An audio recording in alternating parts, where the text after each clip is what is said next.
Who are these people?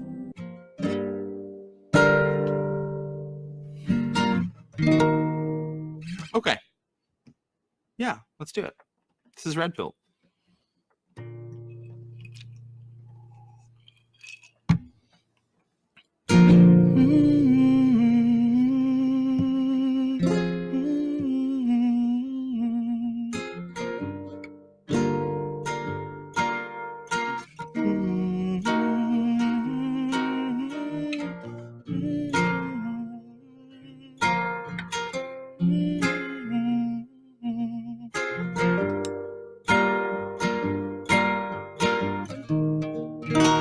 I think I liked it better being blind when I couldn't read between the lines. I couldn't see the cracks in the structure that lay bare before me the whole time.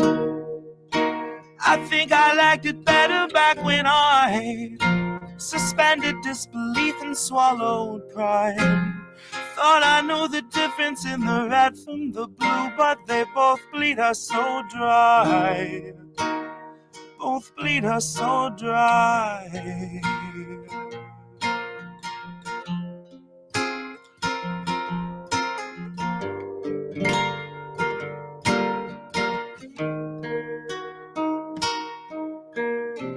My favorite songs don't hit the same way, 'cause I get to the end of a 4-minute track and I'm only looking back thinking, what did they actually say?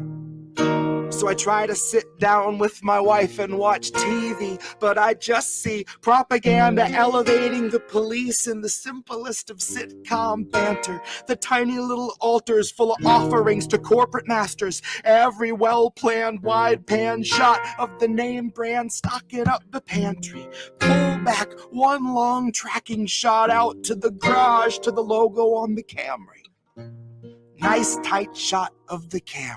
Close-up view of the Camry, slow pan up on the Camry, long slow zoom to the unmoving human who's up in the front with a tube pumping fumes to him straight from the back of the Camry. Ashamed he just could not provide for himself, let alone for his family. It's a blue pill mindset that spent 2020 making dance beats.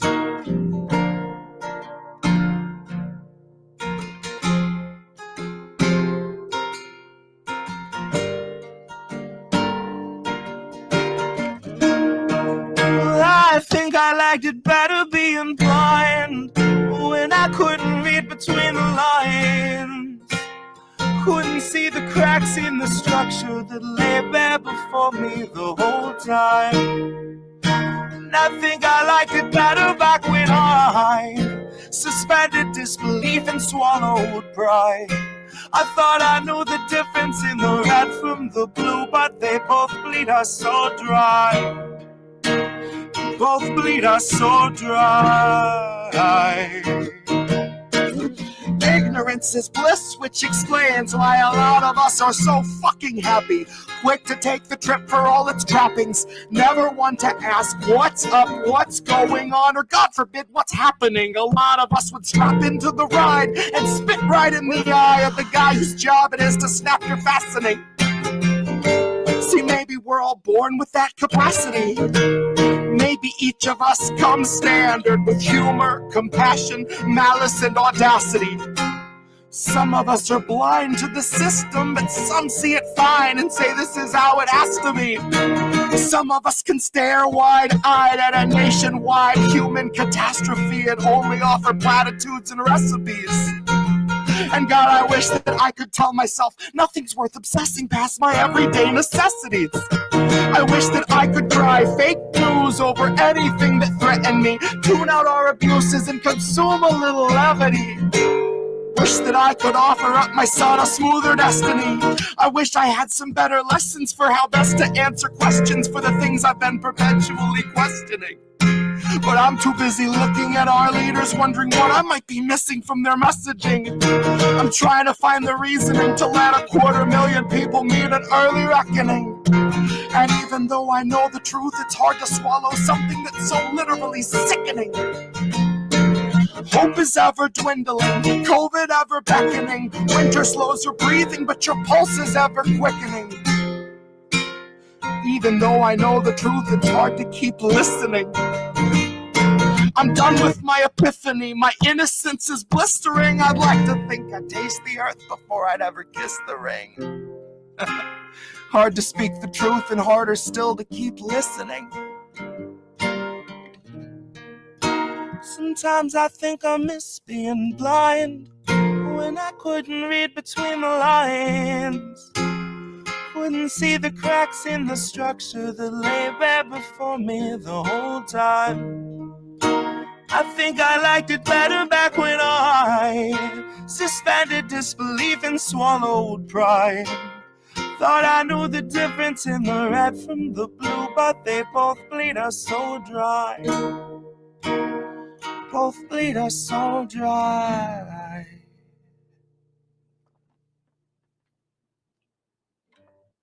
And that's Red Pill.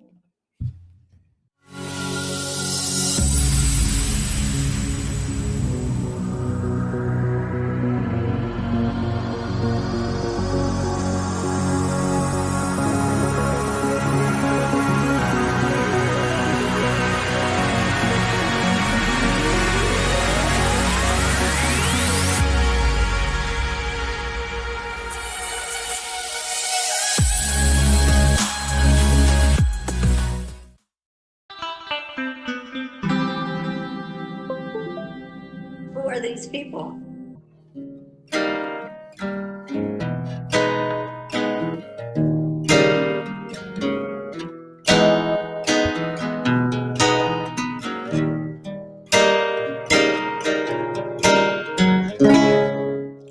Maybe that's how it goes.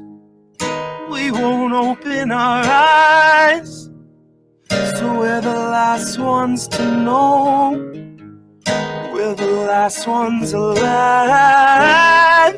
Kept our enemies close. Wondered why we don't thrive, while we're grasping at ghosts, counting backwards from 5. Counting backwards from 5.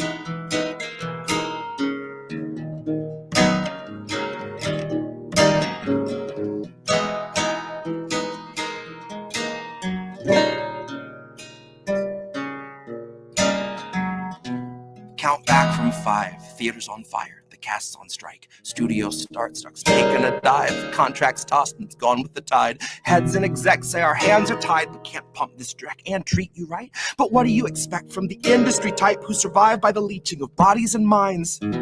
Who original thoughts never seem to find, so they'll reboot ALF before your wages rise. But it gives cause to pause and reflect on the times that they're losing control of their fools in their minds. When obedient actors who grew their careers by averting their eyes are now holding the line, along with the authors of countless scripts that'll strengthen the hand of the corporate grip, squeezing our throats till we take the pen and we accept and consent to the corporate drip. Till you're all up to date on your pharma du jour, you got a healthy support for the war on your lips. And you know that the advertisers need more than a rerun summer full of flashback clips. So enter the scans from the year before, all the days of de-aging and mapping the face, and the hours of actors recording their voices are links in the chains that will bind them in place. And all of these shows are so easy to make, with a drone you control that needs no break. It can bend, it can break, and it's cheaply replaced. And if up-to-date films all in one take, and the studios bank on us doing our duty, unhinging our jaws and digesting the fakes, cause they know that we'll love how synthetic it tastes. Watch as they edit your features without any trace. Not that there's anything you could do anyway. Watch as they show you a movie of you saying shit that you'd never say. And dystopia boldly accelerates. Maybe you're only a mold, something to fill with a clone, something that Elon would celebrate. Something they own, something they program and code, something that's woefully able to know it's exanimate. Cause it doesn't feel touch over top of the laminate. You will not feel an emotion, but they will not scan and examine it. You and the other consumer contaminants fed on the federal diet of Kiev, Havana, and Tiananmen.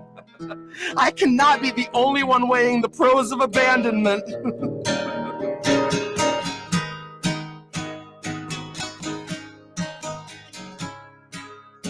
Where did you think we'd go?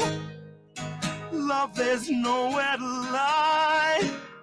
I guess it's not who you know, more it's what you can hide. It's like we're chained to the floor, and they're streaming us live.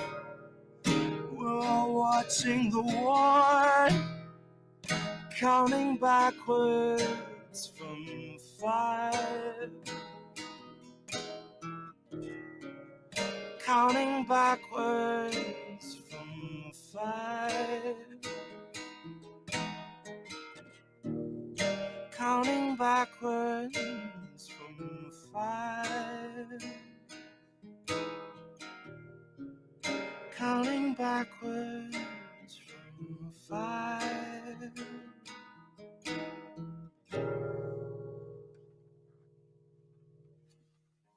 And that's backwards from 5. From the upcoming album, Live from the Black Side.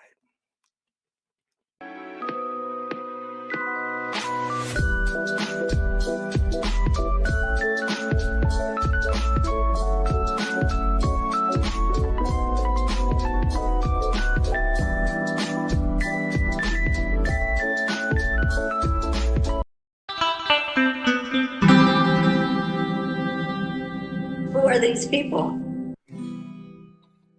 This is Sunday Morning 40.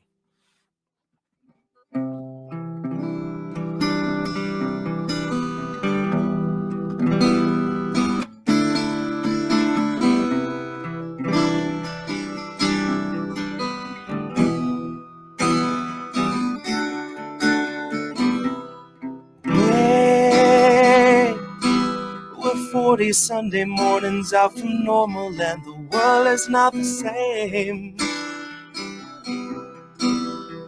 You said you waited for a warning, but the warning never came. Don't shine a light in my face.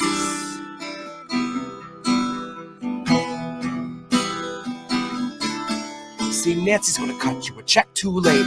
2 years after your funeral's paid, 2 years after the grave, she'll be a little stronger for all of those dollars she saved. Watching you wake, watching you cling to your family, slipping away. Watch her do nothing but pray. Watch her condemn the Republicans, take them to brunch, and then shrug it away. Now watch us be outraged half of a day, then pick a new hero to face our leaders and think they could beat them, playing the game they played since Pelosi had real human blood in her veins. They're all one and the same, sold off stocks and they all maintain that the risk was benign and the virus was tame. Flash forward in 40 Sunday mornings, fade 250,000 people in its wake, and a cruise ship sailed today. So motherfucker, don't shine a light in my face. No. Wait. We're 40 Sunday mornings out from normal, and the world is not the same. You said you waited for warning, but the warning never came. Don't shine a light in my face. You said you waited for warning, but the warning never. And that's Sunday Morning 40. No, Indie Left, what is happening here? To check out IndependentLeft.news. The Indie News Network. Indie Left News. Oh, hey, Indie Left. IndependentLeft.news. Great work. Indie Left News. IndependentLeft.news. Independent Left News. Shout out to Independent Left News. Shout out. Oh, what's up, Independent Left? Indie Friend Left. show. Thank you, IndependentLeft.news. The INN, Indie, you're wonderful. I think Indie was onto something. Independent News Network, Indie News. Yeah. What's up, Indie, over on Rockfin? Independent News Network, also known as INN. Indie Left News. I don't know if I would have made it through that 3 weeks without Indie, honestly. No, I was just going to ask Indie. A huge thank you and shout out to Indie Left. No, you know what we're doing? We're world building, Indie. Indie Left News. You were doing the INN recruiting. Indie News. Independent Left News. Shout out to Independent Left News. Check out Independent Left News. Back at Indie News. I see Indy's in the chat. Hi, Indy. Okay, great. Bye. What's up, everyone? It is Sunday night. I am here, Indy. I have this guy next to me looking down, but that's Reef. He's now looking up, and now he's looking down, and now he's looking up, and now we're cha-chaing. What's up, everyone? We've got a good crowd already here, and I guess everybody's ready to talk about the CTI League files and the CTI files, because that is some crazy nonsense. Sure am. Let me tell you. What is CTI, you ask? What is the CTI? And we're going to get to all of that. But sounds like a fancy thing you got to take antibiotics for, but well, yeah, I wish we could take antibiotics for this thing to do something to keep penicillin. I mean, man, something, right? All right, so this, by the way, is How Did We Miss That, for everyone who didn't know already, because I don't do my whole little spiel anymore, and I kind of gave that up because everybody kind of knows what the deal is that's here. But yeah, we're here every Sunday night. We're going to be here next week, and then we're going to take an extended break on Sunday nights. We've got Christmas and New Year's, and then we're going to take at least the month of January off and see where it goes. So that was backwards from 5. Then we also had, of course... So, yeah, we had 3 great Jesse tunes tonight to start off. We started off with Red Pill, that he performed most recently on American Tradition, as well as Backwards from 5, and then Sunday Morning Number 40, which we use to start every show. So, yeah, we're going to get into... There's been a bunch of CTIL files, and we've talked about it a little bit last week, but I said I want to do a deep dive on it. I want to read them all. And guess what? Another one came out this week. And Matt Taibbi then did a whole live stream about it. And I know that you guys may or may not have watched him, but I have not gone through all of this, and I want to really go through it in detail. I've gone through it, skimmed it, but I really want to understand it and know exactly the depths of what they did here. I have a pretty good idea. I looked over it again today.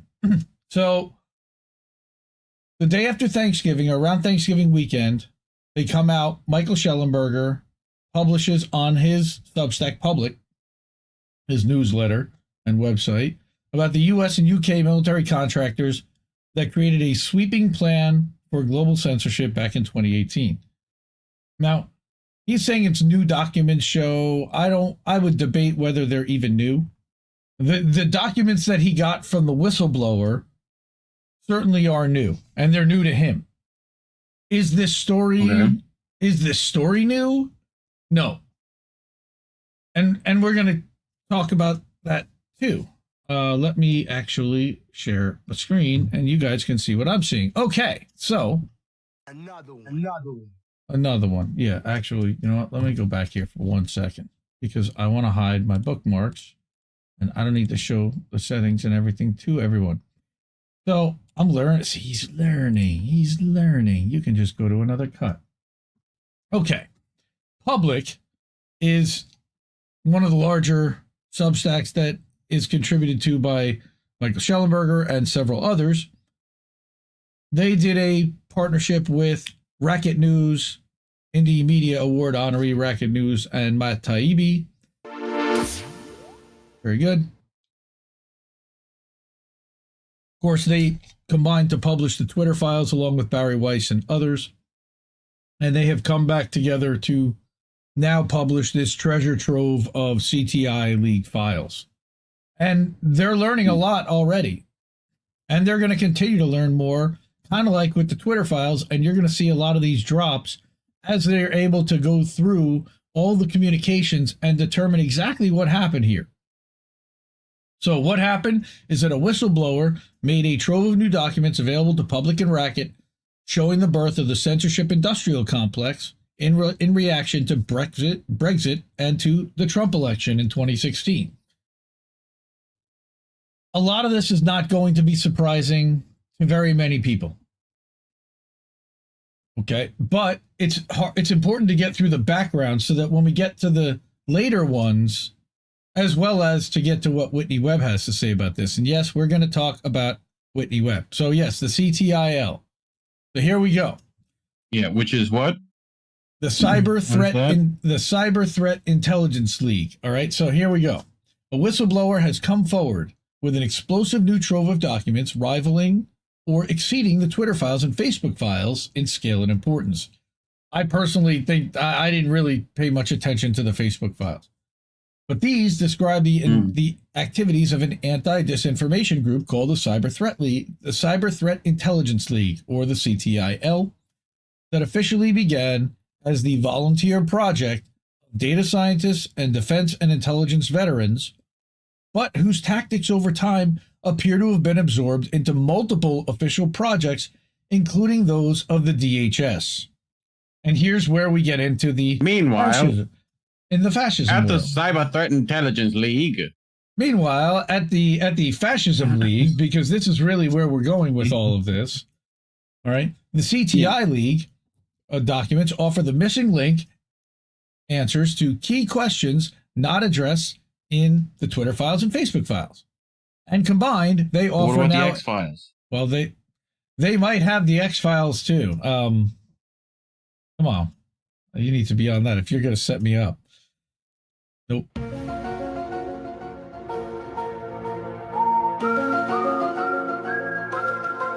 I read today that that's now the new predictive programming beyond The Simpsons, is to just see what they said in the X-Files. But the CTI League documents, like it says, it offers the missing link, okay, that they call it. It offers a comprehensive picture of the birth of the anti-disinformation sector, what they've called the censorship industrial complex. And this is what we've been kind of fighting in this massive behemoth that has got its thumb on all of the independent media to make sure that we don't grow and that our message doesn't get out and we get dismissed as kooks.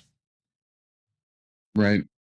The whistleblowers' documents describe everything from the genesis of modern digital censorship programs to the role of the military and intelligence agencies, partnerships with civil society organizations and commercial media, and the use of sock puppet accounts and other offensive techniques. Now, there's a lot of us that are over here on Twitter.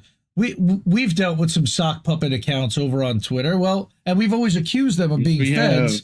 This is now like direct proof that these were involved, directed or paid for, definitely by feds. So they have a couple of different examples here, and you're going to get into those later. Over the past year, Public, Racket, congressional investigators, and others have documented the rise of this censorship industrial complex, which is a network of over 100 government agencies and NGOs that work together to urge censorship by social media platforms and spread propaganda about disfavored individuals, topics, and whole narratives. We've seen this happen multiple times to people that we're close with, that we follow. They've specifically gone after the gray zone and the people who work at the gray zone. They've used this to a point to go after Tara Reid, INN member Tara Reid specifically. Yep. They've used this to smear Julian Assange multiple times. So the DHS's Cybersecurity and Information Security Agency, which is CISA, that's one of the agencies that Matt Taibbi had fudged. It was CISA-EA, not CISA itself, but CISA has been the center of gravity for much of the censorship. What? Not Nazi? So? No, it is definitely not CISA, run by Chris Krebs. Yes. So I got you there. It took me a minute, but I got you. I'm with you. Yep. Took a minute. But DHS's CISA has been the center of gravity, with the National Science Foundation financing the development of censorship and disinformation tools, and other federal government agencies playing a supportive role. How about that? So he now has emails from CISA's NGO and social media partners that show that CISA created the Election Integrity Partnership in 2020, which involved the Stanford Internet Observatory and other U.S. government contractors. EIP and its successor, the Virality Project, urged Twitter, Facebook, and other platforms to censor social media posts by ordinary citizens and elected officials alike. the EIP is really problematic in multiple ways. We can look into the EIP as we go on, but despite the overwhelming evidence of government-sponsored censorship, it had yet to be determined where the idea for such mass censorship came from. I disagree with that too, because we knew this, but in 2018, a Stanford Internet Observatory official and former CIA fellow, Renee DiResta, generated national headlines before and after testifying to the U.S. Senate about Russian government interference in the 2016 election. Yes, it all stemmed out of Russia. Scum! Yes, Keith, it all stemmed right out of Russiagate. That is correct. This is what turned your brain mushy. Well, it was already mushy, but this further turned it mushy after Trump mushed it quite a bit. But what happened between 2018 and spring 2020?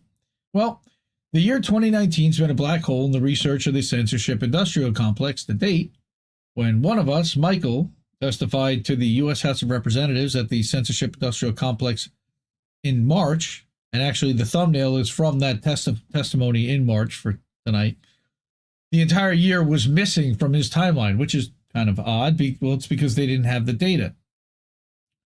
But this is pretty interesting because they started to now get in this leak slides, video, and a whole bunch of actual internal documentation, Slack messages. How they got all that?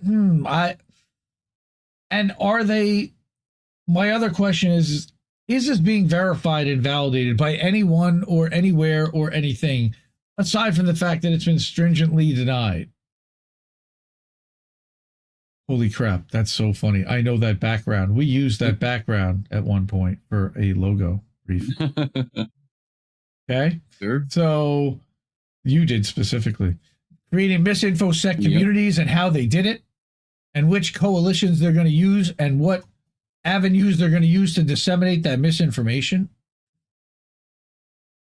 But this large trove of new documents, including strategy documents, training videos, presentations, internal messages, reveal that in 2019, U.S. and U.K. military and intelligence contractors, which are led by a former U.K. defense researcher, S.J. Terp, developed the sweeping censorship framework.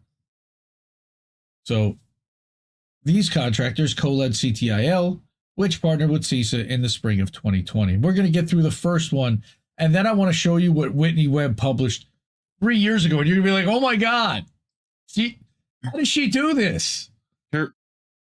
Terps are not what I think they are in this, right? No. Not tasty terps. It's not a tasty terp, and it's not a turf, and she is British, Sarah Jane Terp, and British. she's British. She doesn't mind censorship, obviously, well, especially when it serves the Queen, or now the King. But at that point, it was the Queen. But in truth, the building of the censorship industrial complex began even earlier in 2018. Because internal Slack messages show that Terp, her colleagues, and officials from DHS and Facebook all working closely together in the censorship process. What a surprise! Yep. The CTIL framework and public-private model are the seeds of what both the US and UK would put into place in 2020 and 2021, including masking censorship within cybersecurity institutions and counter disinformation agendas. So now they're already starting to do it, but bury exactly how they're doing it and the fact that they're doing it so that they can gaslight everybody and say, what do you mean? We're not doing this. What do you mean? Doing this? I don't know who's doing it. It's not me. Everyone gets plausible deniability, heavy focus on stopping disfavored narratives, not just wrong facts, and pressuring social media platforms to take down information or take other actions to prevent content from going viral. That's what's called visibility filters. We covered this in the Twitter files. So that's one of the methods that they used, is they would put a visibility filter on a hashtag or on a user account or on a group of users so that their tweets would basically sit in a bell jar. And I think that's what's happening to all of us. But because we spoke out against Ukraine and against what happened there, I think they put us into a jar. Because we speak out on behalf of Julian Assange and against what the U.S. government has been doing to extradite him. I think that they put us in a jar there. And they just request. They can't control what Twitter does. But if Twitter decides to do it at their suggestion, well, that's not them doing it, is it? Really? That's their argument, and that's how they say it's. That's how they say it's legal, quote unquote. Oh no, they said, oh no, Nick, I'm not buffering. I'm green here. We're clean. That's you. Yep. So, in the spring of 2020, CTIL began tracking and reporting disfavored content on social media, such as anti-lockdown narratives like all jobs are essential and we won't stay home and open America now. Who do you think they worked for? Which party was against all of those things? CTIL created a law enforcement check. Now, what's funny is that in the spring of 2020, guess who's still president? But he's not in charge of every organization. Yeah. Who would be president? That would be Trump. Biden? No, Biden did not take office until January of 2021. Trump was still in charge in the spring of 2020 while they're locking people down because COVID just hit. The organization also did research on individuals posting anti-lockdown hashtags such as hashtag Free California, Free CA, or Free Canada, I don't even know which one, and kept a spreadsheet with details from their Twitter bios. This is what I'm talking about. We got on a list somewhere, or on a bunch of lists somewhere. The group also discussed requesting takedowns and reporting website domains to registrars. Exactly what I'm talking about. So, CTIL's approach to disinformation went far beyond censorship. The documents show that the group engaged in offensive operations to influence public opinion, discussing ways to promote counter messaging, co-opt hashtags, dilute disfavored messaging, create sock puppet accounts, and infiltrate private invite-only groups.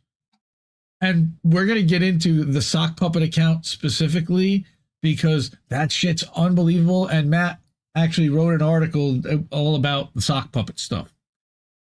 That'll be later. So in one suggested list of survey questions, right, CTIL proposed asking members or potential members, have you worked with influence operations, hate speech, or other digital harms previously? Holy shit. Do you find microwaving eggs just too hard? The survey then asked why does that sound like what it sounds like? Right. The survey then asked whether these influence operations included active measures and psyops. Takes one to know one, guys. Like, this is what you guys were actively pushing. So it's Spider-Man meme. Basically, well, no, it's not even that. It's if you can spot it, we don't want you because you're going to run and tell the world what we're doing. So we only want the people that are, you know, smart enough to run the machines, but not necessarily smart enough to realize what they're doing and why and who they're doing it for. These documents come to us, here we go, via a highly credible whistleblower. We were able to independently verify their legitimately through extensive cross-checking of information through publicly available sources. The whistleblower said they were recruited. Hamilton 69. Well, something like that, but the whistleblower said they were recruited to participate in CTIL through monthly cybersecurity meetings hosted by the DHS. Now, this is unreal because who was at these meetings were private organizations and all of the security organizations. The FBI declined to comment. CISA did not respond to our request for comment, and TERP and all the other key CTIL leaders, of course, did not respond to our requests for comment. Go figure. One person involved, Bonnie Smalley, replied over LinkedIn saying, all I can comment is that I joined CTI League, which is unaffiliated with any government orgs, because I wanted to combat the inject bleach nonsense online during COVID. I can assure you that we had nothing to do with the government, though. Maybe what she was involved with. No. Yeah. Well, no. Look, they all do have it white sounds hat operations. Like that Bellingcat lady, well, right? Where it was like, but we would never have worked with any oil agencies. I never saw any. It's like, okay. However, the documents suggest that government employees were engaged members of CTIL. One who worked for DHS, Justin Frappier, was extremely active in CTIL, participating in regular meetings and leading trainings. And guess who's in that thread right there in the middle? Is that lady Bonnie Smalley, who said that she wasn't, well, just underneath Terp is Bonnie Smalley, who then said that she had nothing to do with the government. How? Oh, okay. Or just not completely unaware. I don't know. So we've got lots of Slack messaging. This is a Slack thread and a Slack screenshot. Now again, Slack screenshots can be recreated, but these have been authenticated and have been verified independently according to Michael Shellenberger. And these guys would not put their reputation on the line and their publications on the line and their financial futures on the line unless this stuff was verified and legit. At least I feel. Right. Maybe I'm naive when it comes to that.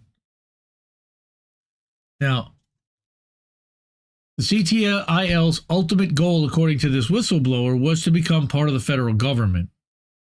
And that's a little scary, but that again is the literal definition of fascism when you've got your commercial then merging directly into the governmental and then becoming one and the same. Yes, thank you, Robert Escobar Show. Appreciate that. Hit the like button while you're here. And while you're here, share it with your friends. Put it out there on Twitter or put it out there on Facebook. Twitter doesn't really seem to help or share, but putting it out on Substack Notes, if you're out there, find me over on Substack Notes. I'm over there at Indie Media Today. And over on Instagram too.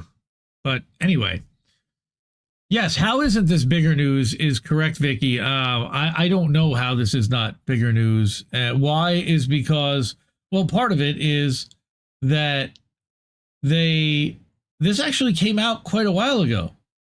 And that's what we're going to show in a little bit after we get through the rest of this article. And we're almost done with it. But records. Okay, so I want to get into who's Chris Krebs. Do you know who Chris Krebs is, Reef? I mean, I know Big Man Crab, but not Chris Krebs. No, not Krebs. But public records and the whistleblower's documents suggest that she achieved this, which was TERP's plan to create misinfosec communities that would include the government. Okay. That was part of the original plan of CTIL, right? In addition to becoming a part of the government. The original plan was to include the government and then lie and say that government never was involved. Okay. Well, no. The whistleblower is not the person that said the government was never involved. That was someone that was caught in these documents, but then replied, the only person that replied at all with any kind of a public statement to these guys about this, lied her face off and said that it had nothing to do with government. When we've got screen caps of her Slack saying, how is friggin' Plandemic still getting so many hits? All right. This is, it's clearly political, first of all.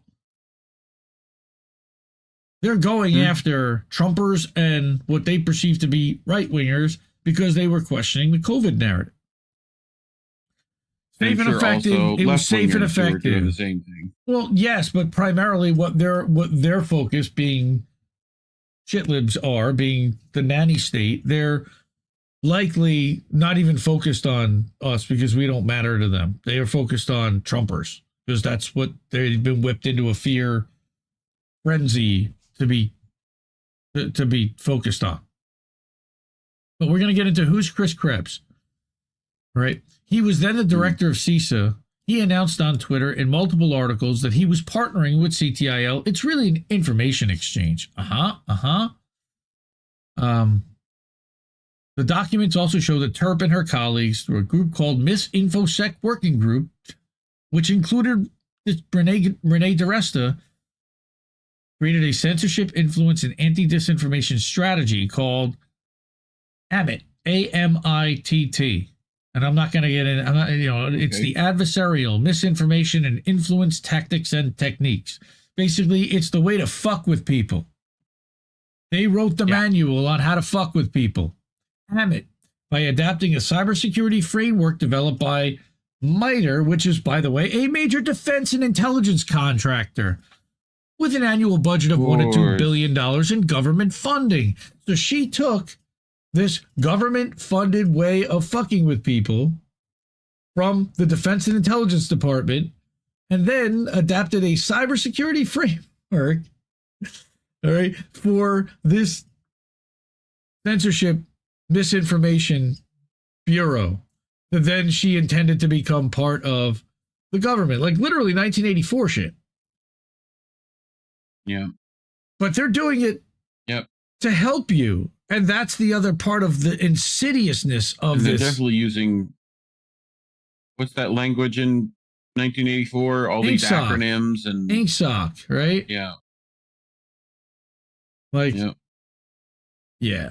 Don't believe don't believe your lying eyes and ears. But the documents show that through this group, right, that they later used AMIT to develop the disarm framework, which the WHO then employed in countering anti-vaccination campaigns across Europe. Of course. Which now they're banning the vaccines and they're not adopting all of the shots, and they're starting to hold people accountable and ask questions they should have asked 3 years ago. Meanwhile, prisoners are still being forced to take it or their visitation rights. Here, not overseas, yes. Yes, well, that's to protect the people around them, because the shot really protects people. It's actually also to protect the prisoners from somebody bringing it in potentially and then spreading it. And it's a whole thing. Very safe, very safe, very effective. It has nothing to do with people's hearts swelling with pride about taking it, or having to be forced to take it in some cases in order to maintain their job. But a key component of her work through CTIL, Misinfosec, and AMIT was to insert the concept of cognitive security. All these buzzwords, and they literally developed an entire other language so that people, when they heard all of this shit, would tune out and not pay attention and be like, AMIT, CTIL, what is all? I don't want to hear. And it almost worked on me, but it's kind of too important because it really talks about the way that these mechanisms are being used to censor out. Here you go. So, sum total of documents is a clear picture of a highly coordinated and sophisticated effort by the US and UK governments to build a domestic censorship effort and influence operations similar to the ones that they used in foreign countries. And once again, shout out to Whitney Webb, who in 2020 said that they would be using the NGOs, the World Economic Forum, the Bilderberg Group, all the people that they say are not doing what they say are doing. All of a sudden, you find out they actually were doing it because they were going to be bringing those influence operations that they had effectively honed abroad and applying them domestically, and it was going to wreak havoc.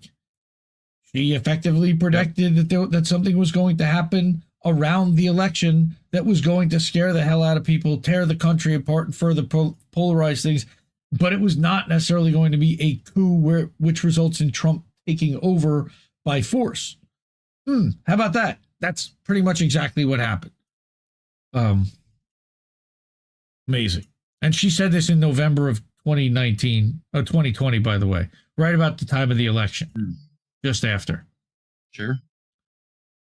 I got to find that footage. I don't know if she said it on her own show, if she said it on T-Lab, if she said it on Slow News Day, or if she said it on Graham Elwood, which might have been the other place that I had heard it. I don't remember, but I absolutely 100% remember hearing this. Might even been her own podcast, but sum total of documents, like we said, is clear that Terp referenced her work in the background on social media issues related to the Arab Spring. Another time, the whistleblower said she had expressed her own apparent surprise that she would ever use such tactics developed for the foreign nationals against American citizens. So they gaslit us and told us that they weren't doing this to us and that we were crazy for even thinking that they could potentially bring this back home from overseas, which we knew that they were doing in Syria and in South America and in North Korea and in Russia and in Ukraine and in all of these places that they were having mass media in Israel where they've got influence operations.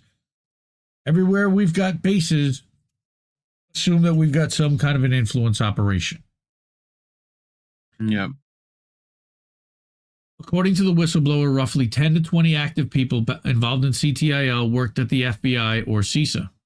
Quote, for a while, they had their agency seals, FBI, CISA, whatever, next to your name on the Slack messaging service, but she had a badge that went away at some point, Terp, which is interesting also, but we're seeing like the PowerPoint documents with all of the flowcharts and potentials and paths of what they might be doing in order to lay this whole thing out. It calls for trying to get banks to cut off financial services from individuals who organize rallies or events. Where do we see that happen? It calls for discrediting individuals as a necessary prerequisite of demanding censorship against them. Training influencers. Quite a few times too. Training influencers to spread messages. Chris Richards, what? No, I didn't say that, but I just said that. There's quite a few of those. The Eclectic Federal. The timeline of CISA's and work. New ones popping up frequently. All the time. The timeline of CISA's work with CTIL leading up to its work with EIP and VP strongly suggests that the model for public-private censorship operations may have originated from a framework originally created by military contractors. No surprise there, because they can only do so much as the military, but as private organizations, there's a lot more that they can do quietly and without any visibility and oversight from government. What's more, the techniques and materials outlined by CTIL closely resemble materials later created by CISA's Countering Foreign Intelligence Task Force and Mis, Dis, and Malinformation Team. And I know James Roguski calls himself a Mis, Dis, and Malinformation expert. In generating it, not in Roguski. Shout out to James Roguski. There's some big thing happening with the WHO. They're having a major vote. You can submit a petition, and the deadline is this weekend. It may have already even passed. There is going to be some kind of a major hearing or something tomorrow, so check in on that. But over the next several days and weeks, we intend to present these documents to congressional investigators and will make public all the documents that we can, while also protecting the identity of the whistleblower and other individuals who are not senior leaders or public figures. But for now, we need to take a closer look at what happened in 2018 and 19, leading up to the creation of CTIL, as well as this group's key role in the formation and growth of the censorship industrial complex. Clearly, Michael is not a subscriber of Whitney Webb's Unlimited Hangout, but... And by the way, Unlimited Hangout. And this is more to the article. Here is from the Hive. All right, this is another gathering tool, according to her bio on the website of a consulting firm that she created with Brewer. She's taught data science at Columbia, was CTO of the UN's big data team. Nothing happened within the UN's with trafficking or anything. That wouldn't have to happen and go through their servers now. I'm not saying anything. I'm speculating. I'm sure other people will pick that up and we'll see stories about that in the near future. She designed machine learning algorithms and unmanned vehicle systems at the UK Ministry of Defense. This is exactly who I would want in charge of identifying what is misinformation. Yep. So this is a deep dive into specifically who these people are, looking at their bios and backgrounds. The MisinfoSec report advocated for sweeping government censorship and counter misinformation. During the first 6 months of 2019, they analyzed incidents, developed a reporting system, and shared their censorship vision with numerous state, treaty, and NGOs. And oh yeah, by the way, they did all of this, and we're going to find out exactly how they get. How did you get into all of this? How did you get their ear? How did they start listening? On top of the fact that they funded all of this and that they had people planted involved, how did they get their buy-in? Well, these are some of the charts that were used advocating for police, military, intelligence involvement in censorship across Five Eyes nations, and even suggesting that Interpol should be involved. Tara would certainly agree with you on that one. Shout out to our sister Tara Reid if you're watching. Love you, sister. Anyway, how to get info from alerts and take actions. They've got the plans and the breakdowns and the flow charts to do so. They called us the Hogwarts School for Misinformation and Disinformation. They were the superheroes in their own story. And to that effect, you can still find comic books on the CSIS site. Oh my word. Funny. No, yeah, funny. Frighteningly funny. CTIL needed programmers to pull apart. They needed programmers to pull apart info from Twitter, Facebook, YouTube. For Twitter, they created Python code to scrape. I mean, this stuff is really frightening, exactly how deep they went to grab people's stuff. And then, despite their confidence in the legality of their activities, some CTIL members may have taken extreme measures to keep their identities a secret. The handbook recommends burner phones, pseudonymous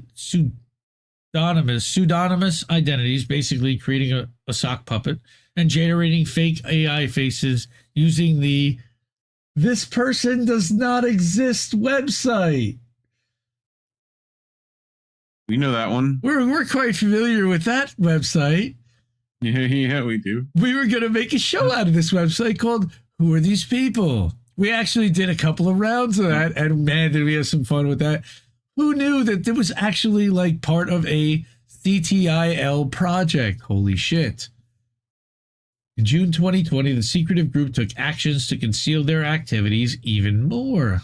No surprise.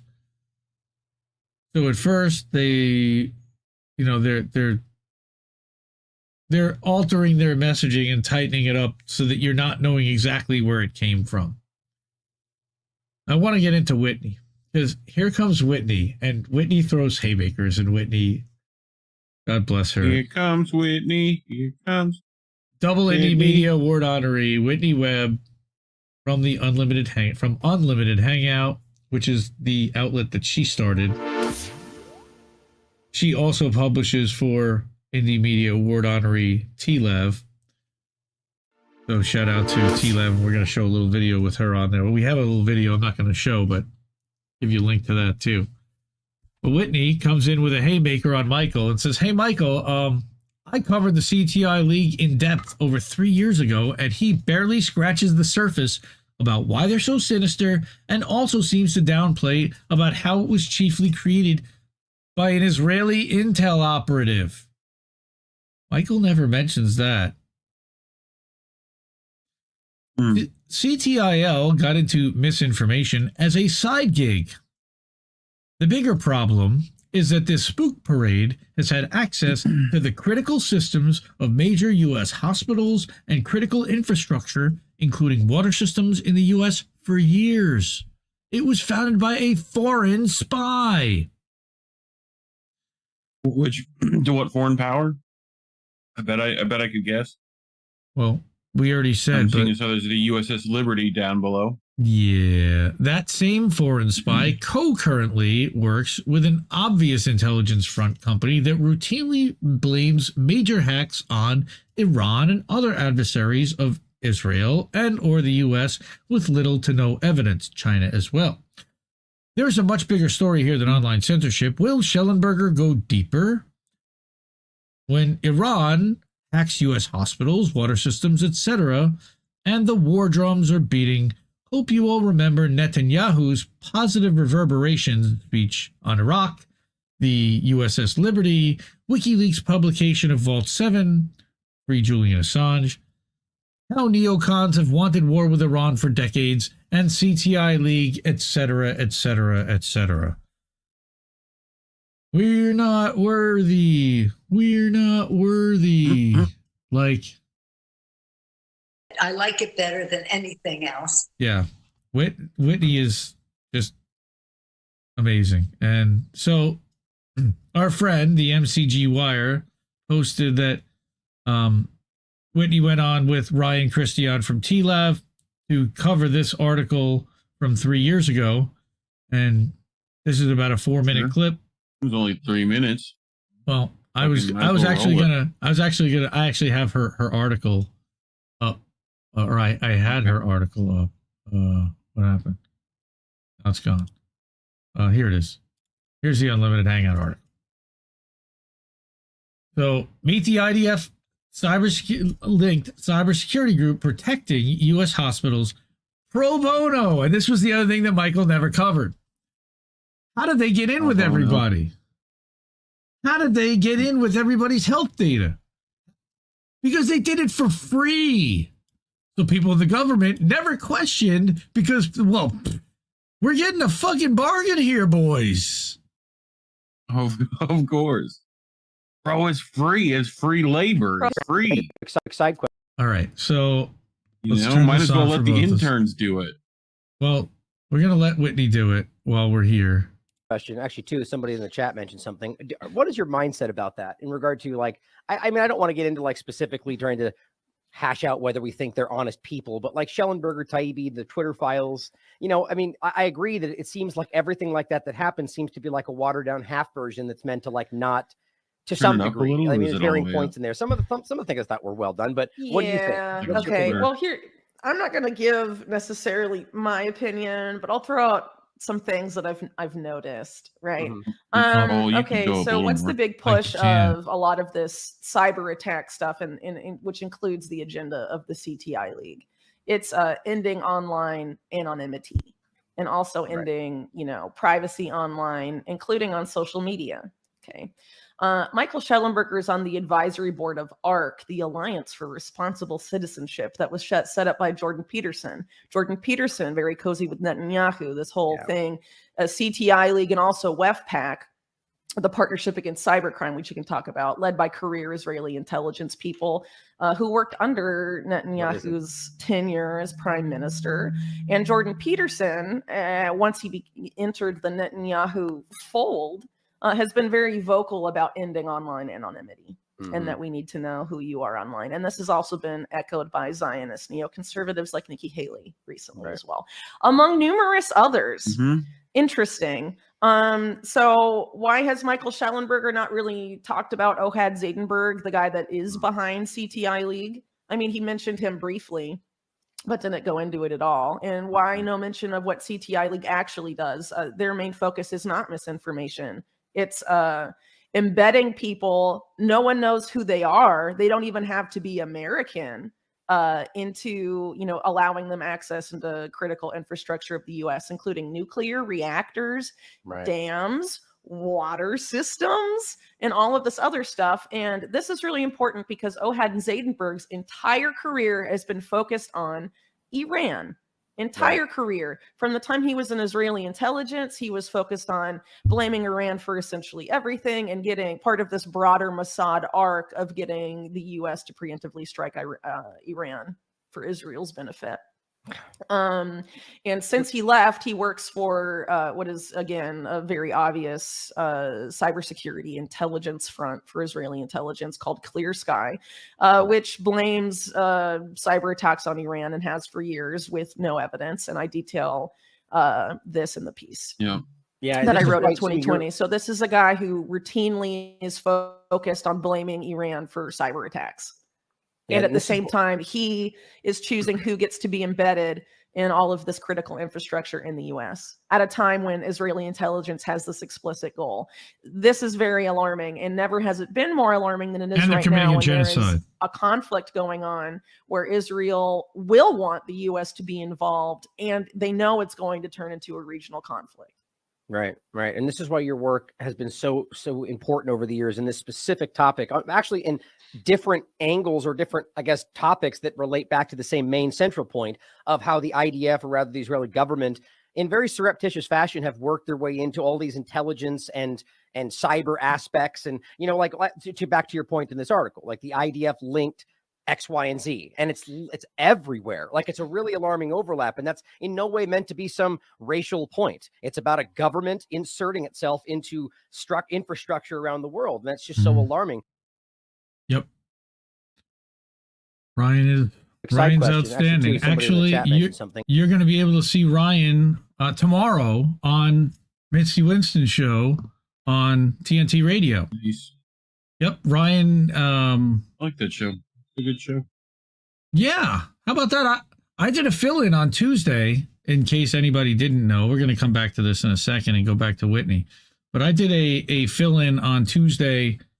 Vanessa messaged at the last minute. You know, everybody knows here that I helped Misty booking with her radio show. So she messaged me on Monday and said, I'm not feeling so great. I think she had something going on medically and that she needed to reschedule. She'll be on this week now instead. And I actually had some time and availability, and I said, hey, Misty, you know, how about having me on last minute? And it all worked out. It was great, and I had a blast. And thank you, Misty. Love you. And TNT Radio is great, and thank goodness for them. Everyone can go listen to that.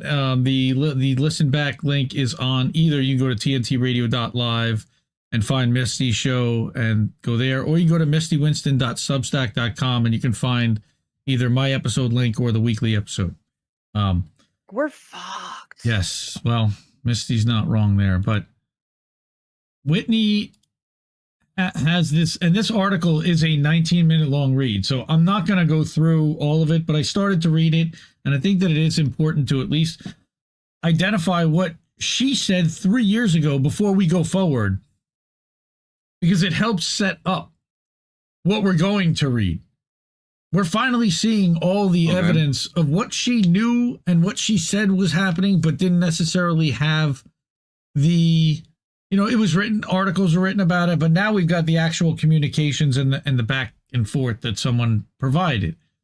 This was more of piecing it together the way that Whitney does because she's the encyclopedia.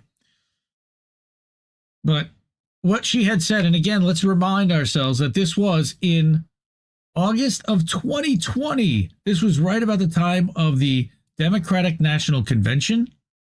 This was before Joe Biden is elected president, and we still don't even know if he's going to win. We pretty much assume that Trump is going to win. But what she says, and we're only 6 months into COVID, there is no vaccine yet. There is no mandates. There are no mandates. There's none of that stuff. Since the coronavirus crisis began in earnest earlier this year, the strain on hospitals in the U.S. and around the world has been subject of considerable number of media reports. However, hardly any media attention has been given to the dramatic and unsettling changes that have been made to hospital and healthcare information technology systems and infrastructure under the guise of helping the U.S. healthcare system cope with the surge in data, as well as an unsettling uptick in cyber attacks. And who orchestrated those cyber attacks? Where do most of the cyber attacks come from, folks? Israel and Ukraine. Iran? Israel and Ukraine. Oh, and China. They want to blame China here too. Over the past several months, 80% of the healthcare institutions in the U.S. have reported being targeted by some sort of cyber attack, ranging from minor to severe, with an uptick in phishing attempts and spam specifically. Tell you a funny story. While I was at my job, I failed a couple of internal phishing attempts, and they conditioned me basically on, if you don't know who it is or what it is and what specifically they're sending, don't open it and don't click on it, and report it immediately. That is basically the way that they want it that they want it to be. So Whitney talking about getting rid of anonymity is absolutely one of the goals here. All right. And when it comes to patient stuff, they certainly don't want to anonymize anything. About 20% of the hacks and cyber attacks reported by hospitals and medical facilities since March 2020 directly affected the facility's capacity to function optimally, with a much smaller percentage including those including ransomware attacks, right? Where literally like, pay us money or we're going to wipe out all your data. One of the reasons for the increase in the success of these attacks has been the fact that more healthcare IT workers are working remotely, as well as the fact that many IT staffers have been laid off or let go completely. So now you've got spread out, spread thin, and nobody going to an office and interacting face-to-face in person. So therefore, it's much easier to rob the systems. In several recent instances, the removal of entire hospital system IT staffs have been tied to a larger effort by the DHS, Department of Health and Human Services, the HHS, to consolidate control over patient data, including coronavirus-related data, with the assistance of secretive government contractors with long-standing ties to HHS. And anywhere you see it underlined, this is a Seattle Times article. Here is a Mint Press article about government contractors about this. This is all sourced. Whitney brings receipts. Right. I adore her. All right. And remember again, 3+ years old. So Michael's bringing something new because he's got the goods on actually what was sent back and forth. But Whitney knew about a lot of this by piecing it together. And here you go. The Cyber Justice League, the CTI League, was created earlier this year in March and has described itself as the first global volunteer emergency response community defending and neutralizing cybersecurity threats and vulnerabilities to the life-saving sectors related to the current COVID-19 pandemic. They now claim to have over 1,400 members hailing from 76 different countries. But they're a U.S. intelligence operation somehow, a military-tied operation? Yep. Okay? How? Right. Because they're a private company and nobody's watching. According to their website, they seek to protect medical organizations, public healthcare facilities, and emergency organizations from threats from the cyber domain and offer their services pro bono to major hospitals, healthcare, and pharmaceutical companies, as well as U.S. law enforcement and federal agencies. Everybody loves these guys because they work for free. Yep. Upon their creation, they sent an open letter to the healthcare community offering to volunteer their time and efforts to mitigate cyber threats and protect our healthcare system. And they got handed the keys to the castle. And what did they do? They used it to censor their political enemies and anyone that questioned their narratives. Since its creation, the CTI League has offered its services to sectors entirely unrelated to healthcare companies and institutions, right? For example, they offer their services to critical infrastructure systems, like Whitney just said, including dams, nuclear reactors, chemical plants, and others, according to their inaugural report and their contact form. Their contact form on their own website. They don't care. This is particularly concerning given that there is no oversight regarding who can become a member of the League. Chris Richards. The entire anti-vax hunter group that was formed on Twitter, by the way, I would put them 100% squarely in the crosshairs of this organization. All right, as one must merely be approved for entrance or vetted by the League's 4 founding members whose conflicts of interest and ties to the U.S. and Israeli national security states are detailed later on in this report. And she goes deep, as Whitney always does. All right, according to their disinformation work stream, she's got that down. Who some of the members of HISAC, which is the Health Information and Sharing Analysis Center that they helped form. ISAC, huh? Yeah, HBallsack, sounds more like, yeah. Sounds like an apple cock ring is what it sounds like, but, you know. Right, so I know. Their president, Denise Anderson, works closely with the NCCIC, the Department of Homeland Security. Right, you've got a lot of multi-letter agencies here that we don't want involved in healthcare, first of all, and in censoring what we have to say and questioning of government narratives. And there's that guy, Chris Krebs. Remember, we talked about him before, and he's in the Shellenberger article. Well, guess what? She's got a tweet where he's basically bragging about how they're using CISA and the CTI League partnership to combat COVID-19 misinformation. Look at that profile pic. Oh, goodness gracious. That's his current profile picture, by the way. That's not a screen cap, I don't believe. That is an actual tweet. You can see because there's links and stuff. It's like, looks literally like Homelander's new outfit. You know? So definitely go through this. The links will be in the description after the episode's over, as well as in the Substack for the episode. So that was Whitney. So she said again, I covered it 3 years ago. There's a much bigger story with them than online censorship that you seem to have overlooked.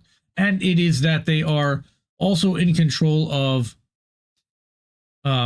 critical infrastructure or have access to it, as well as the data behind that. And they have ties to Israeli intelligence. They have ties to massive censorship operations, but beyond censorship, it's massive control operations. And that's where I think Whitney goes with a lot of this stuff.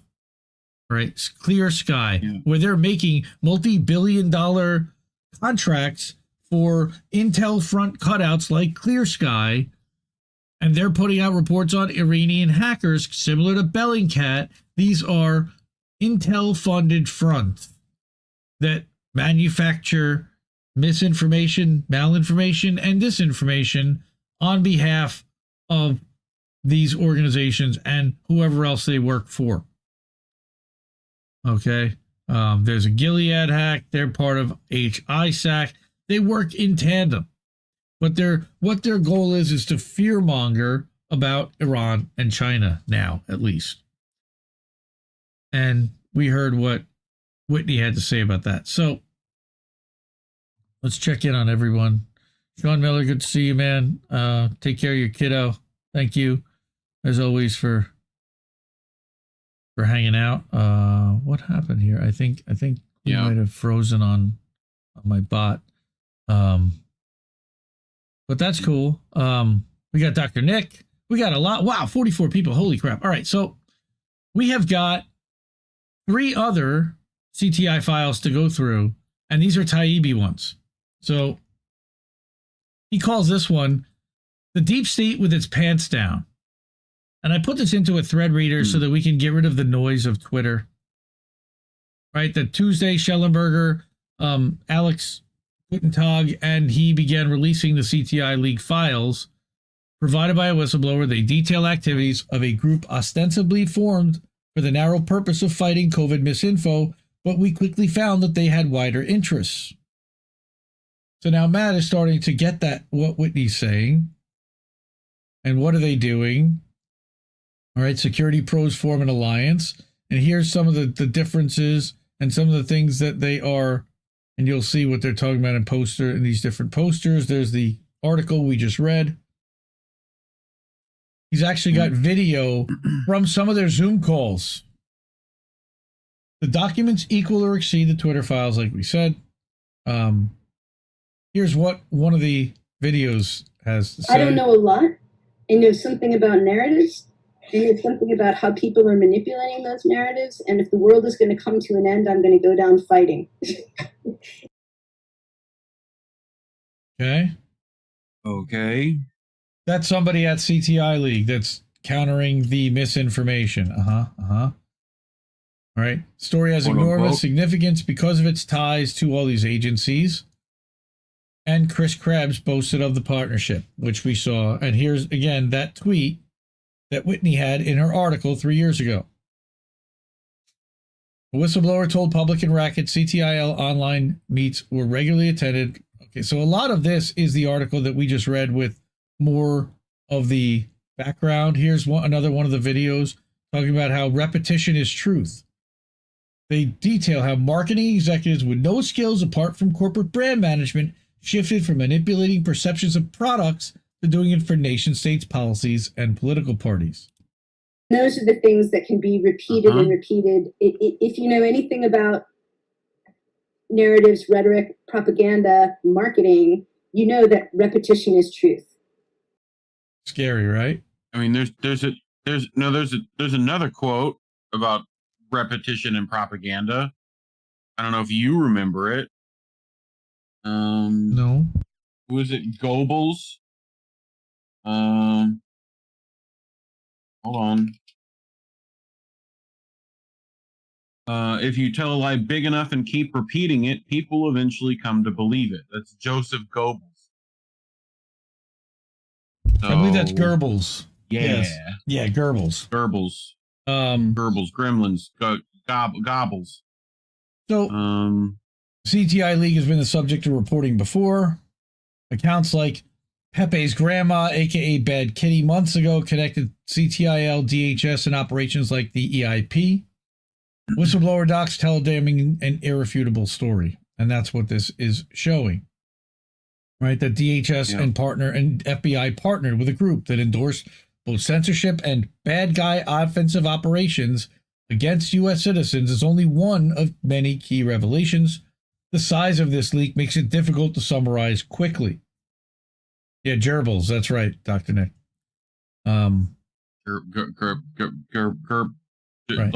Like the rodent. There are so many ugly details, in fact, that the fastest way to introduce them is to release docs in bunches by theme. In the next hours, days, and weeks, look for more threads in this space. First up momentarily, sock puppets and spies. All right, and let's get to sock puppets and spies, which is right here. Why isn't this pro? Can we read this with a sock puppet? Can you get a sock puppet right now? And like a little sock puppet.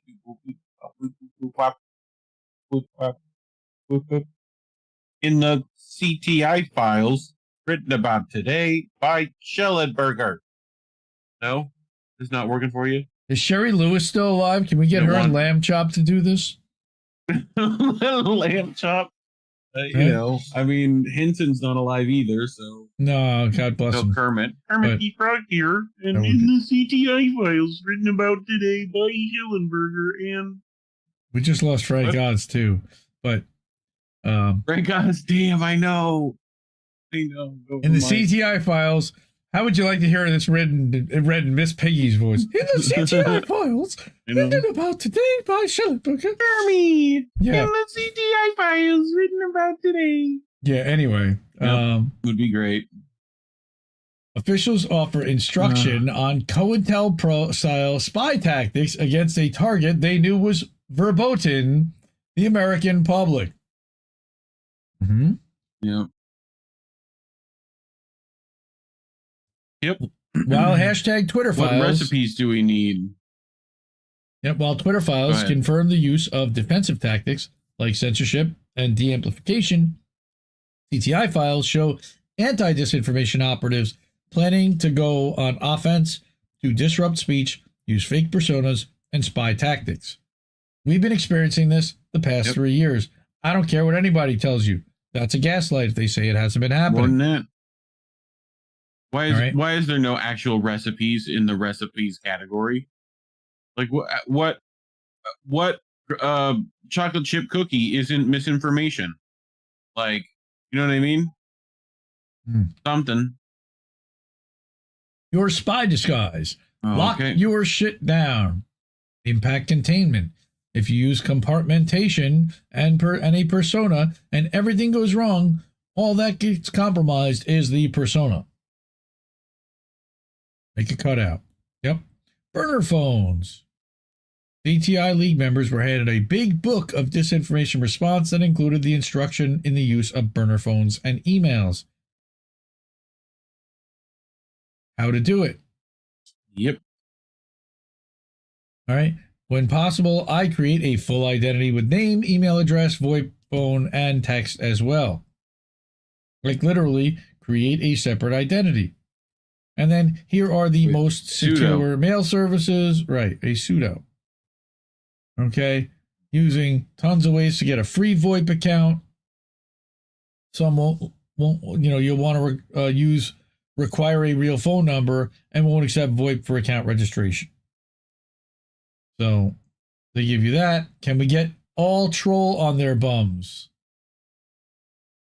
In a CTI incident report about anti-lockdown memes, researchers asked if they had enough to ask for accounts to be taken down, and if not, can we get all troll on their bums?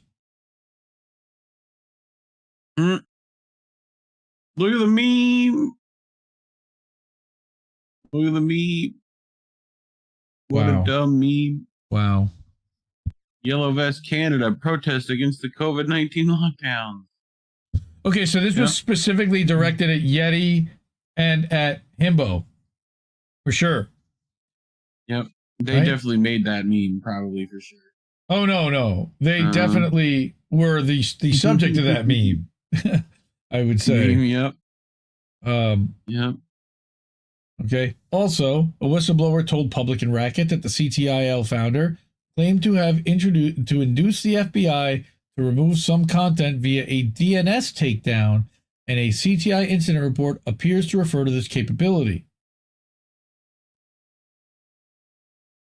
That's a little loose. I don't know that that's a DNS takedown. Data science is detective work, and that there's a lot of different takedowns, but okay. Yep. Basically, we're using many of the same tactics as the bad guys. Why do you think that is? Maybe because they wanna. You are the bad guys. Yep. Come on. Basically, we're using many of the same techniques as the bad guys, but we're doing it in a good way. He fucking outright said it. We are helping people to understand the reality of complex situations. We are helping them to avoid confusion, and we are helping to make simple, repeatable, hopefully viral concepts that can saturate the information space in the same way the bad guys do. Viral with our narrative. The bad guys are making viral. Directly misinforming intentionally. What's going on here? So they know that it's expressly forbidden. In the training video, key CTIL member Pablo Brewer says the most capable agency for anti-disinfo work would be the Defense Department, only it's expressly forbidden to operate against U.S. citizens. So let's hear him say so. The people that have the capability don't have the legal authority, right? And so the people that have the capability and expertise to do this is the U.S. Department of Defense. But the U.S. Department of Defense is expressly forbidden by presidential directive and by law from operating against U.S. citizens, right? And so it's a kind of a third rail. Yes. Oh. It's illegal, so we just don't talk about it. Right. Okay. And then the people who do it overseas are typically the CIA and NSA, which is no surprise, but this guy, Pablo Brewer. Also, it doesn't necessarily have to be us. we know how this works. We head right on over to Bellingcat. We head right on over to, British folks. And, I mean, there's countless NATO countries that are willing to, go to bat for this. So very easy to get around that. Well, the people the people who do it overseas are typically the CIA and NSA, which I don't think that is a surprise. But in addition to DOD, intel collection agencies are legally not allowed to do these things in the U.S., which again we know. But here he is reiterating that point. The people that do it overseas are typically the CIA and the NSA and the Department of Defense.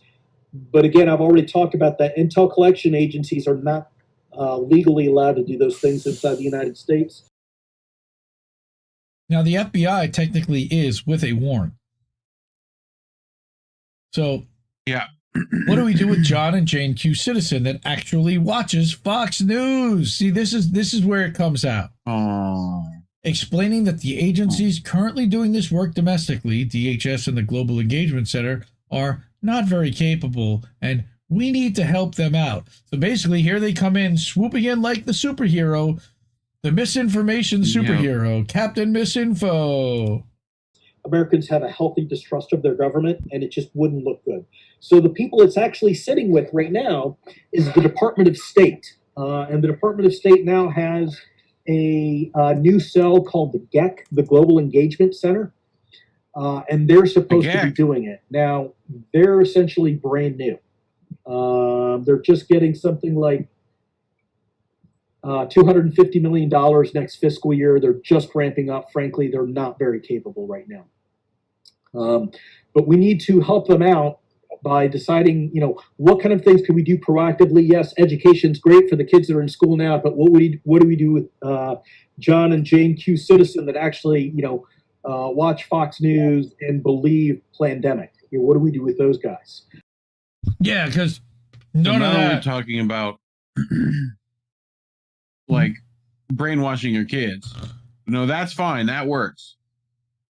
But what do we do about the people who aren't brainwashed? Well, no, they're brainwashed by Fox News. Something not us. No, they're brainwashed by Fox News. But yes, no, they are. Thank you. It's just that they're brainwashed to ask questions. Anyway, moving on. Specifically here because it's politically motivated. So here's another one. What do they mean by GEC? The Global Engagement Center. What do they mean by the DHS and the Global Engagement Center? Not the Garden of Eden creation kit. Got it. Just making sure. No, it's not the Garden of Eden. My Fallout brain wasn't. Here's another one. In my head. Here's a guy in another CTIL video. This guy lauds NATO member Turkey for some really interesting false flags, including to pin ISIS bombings on the Kurds.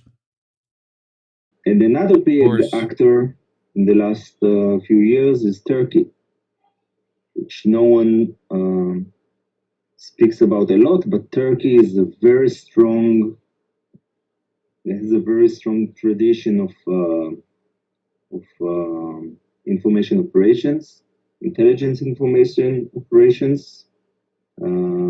So Turkey directed most of its efforts in the last years, of course, against the Kurdish minority. And they did some really interesting false flag campaigns to pin ISIS bombings on the Kurds, or to pin bombings made by the Turkish intelligence in Kurdish demonstrations on ISIS, and vice versa. Why are they admitting that in a meeting like that? Okay. So I love that we're actually getting the Zoom calls and that somebody sat down and went through these things with the documentation and like, wow, the good guys can use it too. Here we go. Now we get to hear SJ Chirp. All right. She talks about the new AI programs like ChatGPT generating credible texts, credible sentences, and So the bad guys can use it, so can the good guys. And here we go. And then there's creation. So you've probably seen some of the new stuff about GPT-2, GPT-3 being used on text. And one of the cool things it can do is you feed it stuff and it starts generating out credible text, credible sentences. And that, for us, is interesting because the bad guys can use that. Actually, the good guys can use it too as part of the response, but that's another topic for another day. What day is that going to be? I mean, yesterday, pretty much. So the AMIT framework, which was developed in part by CTIL founders, features 223 tactical counters, including fake sites, infiltration, and tabletop exercises to prep for misinformation, as happened with the Hunter Biden laptop story. Oh, we talked about that, didn't we? In the Twitter files, okay? When they got together, Roth participated in an Aspen Institute tabletop exercise on a potential hack and dump operation relating to Hunter. The goal was to shape how the media covered it and how social media carried it. Well, under the guise of... You know the thing. Yeah. Under the guise of, well, how would you handle this? And let's make sure we game this out. So heaven forbid anything like this happens, we don't get caught with our pants down. We're doing this to help you and to help your cybersecurity department and to stop you from spreading misinformation and potentially negatively affecting a presidential election. Yeah, but who's stopping you from fucking misinformation and who's watching the lies watchers? Yes. Right. Correct. Correct, sir. Yes, you are correct, sir. So, honeypot. Flood disinformation spaces with obviously fake content to dilute core misinformation narratives in them. That's honeypot with coordinated inauthentics. Then you've got infiltrate the in-group to discredit leaders. What do they mean by that? What do they mean by that? Like, I mean, classically, honeypotting as far as spies is like, I don't know, Catherine Zeta-Jones, not like, so. Well, it's flooding them with stories that are appealing to that the they people know are fake, so that you can. But for example, like, discredit them. The story about the AI story with the burnt baby that Sure. Ben Shapiro puts out. Flood disinformation spaces with obviously fake misinformation and have you spend time having to debunk them. But then also... It's also like to do it, infiltrate these groups, to then put the honeypot there that's obviously misinformation, see if anyone bites, and then if they do, like, easy to discredit. Mm-hmm. You know? So... Same thing here, right? Infiltrate the in-group to discredit leaders. I know of one specific group that had been screaming that they had been infiltrated and nobody really wanted to listen to or believe them. Yeah. Create fake website to issue a counter-narrative and counter-narrative through physical merchandise. That's also that also happened to a specific third party that was trying to start. Yep. And I'm not saying this happened to them or who was involved at all. It's just, it aligns very closely with very similar to this type of exercise. And then simulate misinformation, disinformation campaigns and responses to them before campaigns happen. And I don't know if those things were done, but I would guess that they were. All right. And then we had even... Somebody was looking for Open America Now and Make Liberty Great Again. Not sure it stuck, but might appear. Probably not our current target, but of interest nonetheless. So they were now starting to randomly grab things that might potentially be of interest rather than stuff that they definitively knew to be problematic. Now all of a sudden the shift is happening. It's going from absolutely finding misinformation out there to what potentially could be perceived by somebody as maybe misinformation. Maybe. But yeah. What does Make Liberty Great Again have anything to do with COVID? Nothing.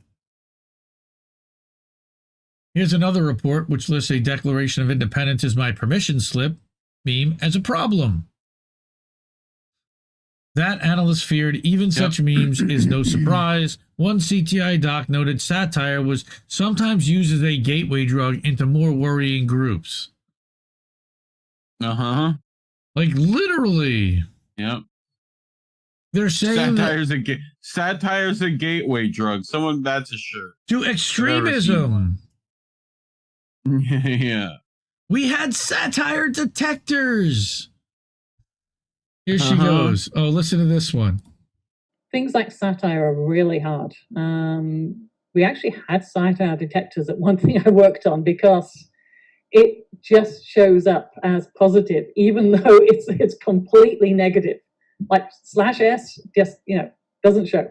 Things like nice work, bro, or, the usual satirical, irony just doesn't work on machines. And so they had to develop something to identify and detect irony, which it did not obviously do very well, and identified a lot of people that were either shitting on something or actually positively saying something that they detected was irony. And that's why sometimes people got censored and they couldn't figure out why when they said nothing wrong. When they were praising somebody. Well, it's because one of these fucking information bots decided that what they said was actually satirical. Good job, bro. Exactly what she said. How many times, was somebody being serious and got filtered out? We're already building. We're already building and using bots. That's Commander Jordy LaForge weighing in there. Engage. I heard him. I don't think that was me. Okay. You're not even into the room. I don't have a cat in the room, so it had to be you. I didn't hear anything. Watching left movements. Are you okay? Have they gotten too. into your brain chip? Maybe. CTIL often strayed from COVID to political matters, usually focused on Trump and Republicans, but not always. Docs show interest in the U.S. campaign for Palestinian rights. The Dem Socialists, hashtag healthcare for all, and other progressives. And I can't really see what that says. Oh, here you go. Mahdi Nasrallah. I can't really see what a lot of those are, but Minneapolis burning. I see at Dem Socialists. Yeah, at Dem Soc. New York DSA anti-war. USCMR. No, that's the USCPR. Then, that's the one with Palestine Resistance. I think, right? No, that's the Palestine Resistance that they list here. Go back. There's one more. Go back. This one. No more on Iran.org. That's it. Yep. So, election 2020, a very end of the world type moment. And again, this is before Trump's election. This is before the 2020 election. They seem to believe anything was justified to stop Trump, whose potential election was framed by one analyst as literal apocalypse. My scope is it overlaps somewhat with COVID, but definitely goes beyond it. I am very much focused on the election, the U.S. election in November, because I think it's a very end of the world type of moment. The virus is just an actor in the broader story. Exactly. Wow. Next, we had anti-disinformation as a partisan scam. So, watch this space soon for more about the CTI League's political bias, its role in shaping election moderation operations, and more bizarre Amit counters. Say that 5 times fast. Election moderation operations? Yeah. Oh, that's like Yep. that's got rhythm. Operation. All Yeah, right. yeah, it does. Redirect searches away from disinformation or extremist content. Taking advantage of the technology behind AdWords, this method identifies potential ISIS recruits through their Google searches and exposes them to curated YouTube videos debunking ISIS recruiting themes. Oh, nice. Apply this method now to Little Russian SEO word. propaganda. Russian scum. This is what they're gonna change people's minds by running an SEO campaign subsidizing the difference in greater clicks toward extremist content. We have Russian link. We have Russian link. That's right. We weren't watching on the Russian link on Saturday or anything, but no. Never pay, brother. Institutional hurdles currently impede diverse subject matter experts hailing from outside the traditional national security and foreign policy disciplines. I don't think that's really a surprise. So that was, and that is a thread reader, but it's also available on my scope is it overlaps somewhat with COVID. Shush. I don't want to hear you. Yeah, it does. So that was Shellenberger. Now today, or the other day, Matt came out with number 4, which is that the documents grow curiouser and curiouser, evoking too many coincidences and a familiar scam connected to Hamilton 68 and Clint Watts, who is its founder. They literally, so this is the comic book that they made. I don't know how long this is. My name is Ava Williams. Welcome to the beginning of my journey for truth. My father works at the local communications company and was ambushed in a tower he was called out to fix. His attackers were incited to violence by disinformation. They wrongly believed there's a link between 5G and COVID-19. AI-made animation? Disinformation has caused too much pain. No, they spent millions to make the this. problem head on. This is the chairman. He could do it in 5 minutes. Time.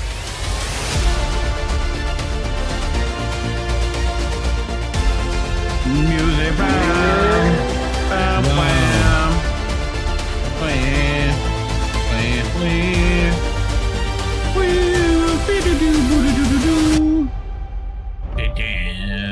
Damn, that's sassy. Royalty-free Avengers. I wanna be one of those guys. I wanna chase bad guys. Yeah, I want to be a superhero. I want to be like the movies.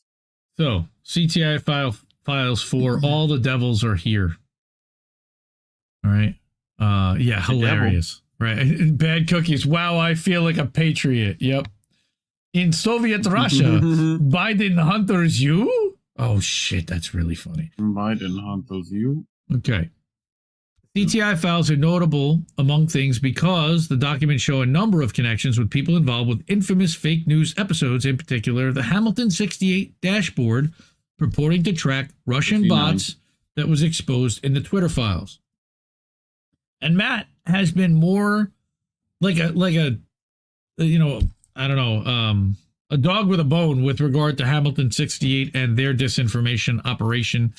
How they smeared consortium news, how they smeared a lot of independent journalists and actual truth that were counter to the narrative of the people who were funding them.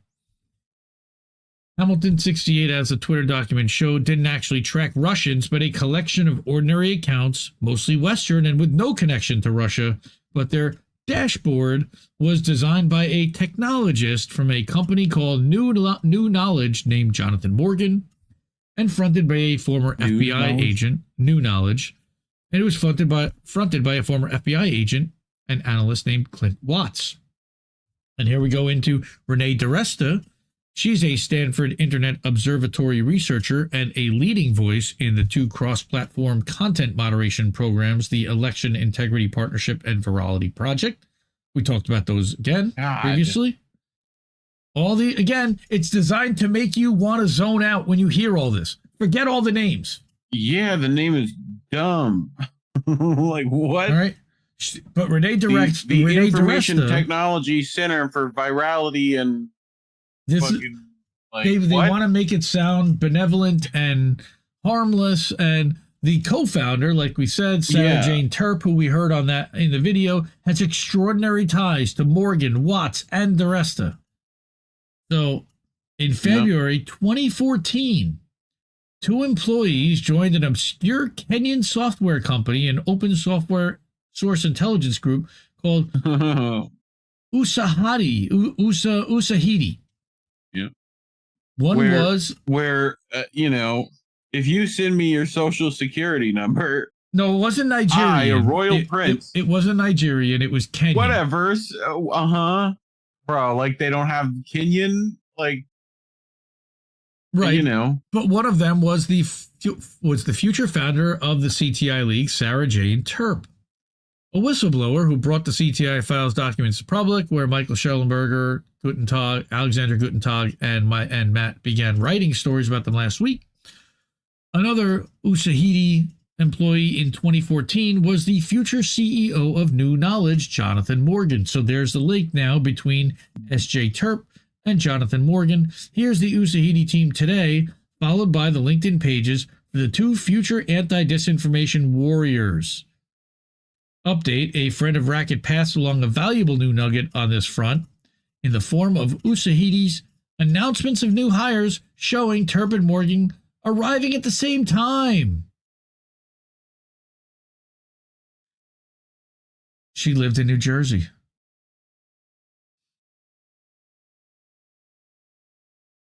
So they literally were hired.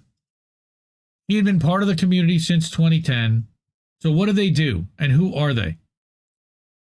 We are innovators, technologists, and most importantly, advocates. Our diverse team uses our unique backgrounds and skill sets to empower. Dude, this is like the Intel version of INN. Like, we're just like nobody dudes, but they literally like, here, let's throw together a whole bunch of nobodies. Close. But they're not nobodies at all. They're highly trained with specific backgrounds in specific areas. Right? So here are the 2 of them showing that they were both hired and left at the same time. That's not too suspicious now. Right? New Knowledge, Morgan's firm, would later become famous, then infamous, then renamed, then disappear from cultural memory entirely in the wake of a series of scandals. Lacking any kind of real work history, the new company burst on the scene in 2018 after Parkland shooting. Morgan's name suddenly appeared in a New York Times story after Florida school shooting, quote, Russian bot army pounced. Again, it's the Russians. Russians don't take a dump without a plan, son. Right? So, they're blaming the Russians. Introduced by the Times as the chief executive of New Knowledge, a company that tracks online disinformation campaigns, the paper added that he was, quote, one of the researchers who worked with the German Marshall Fund to create Hamilton 68, the website that monitors Russian bot and fake Twitter activity, which we know it doesn't. Oh, those Russians. Oh, man.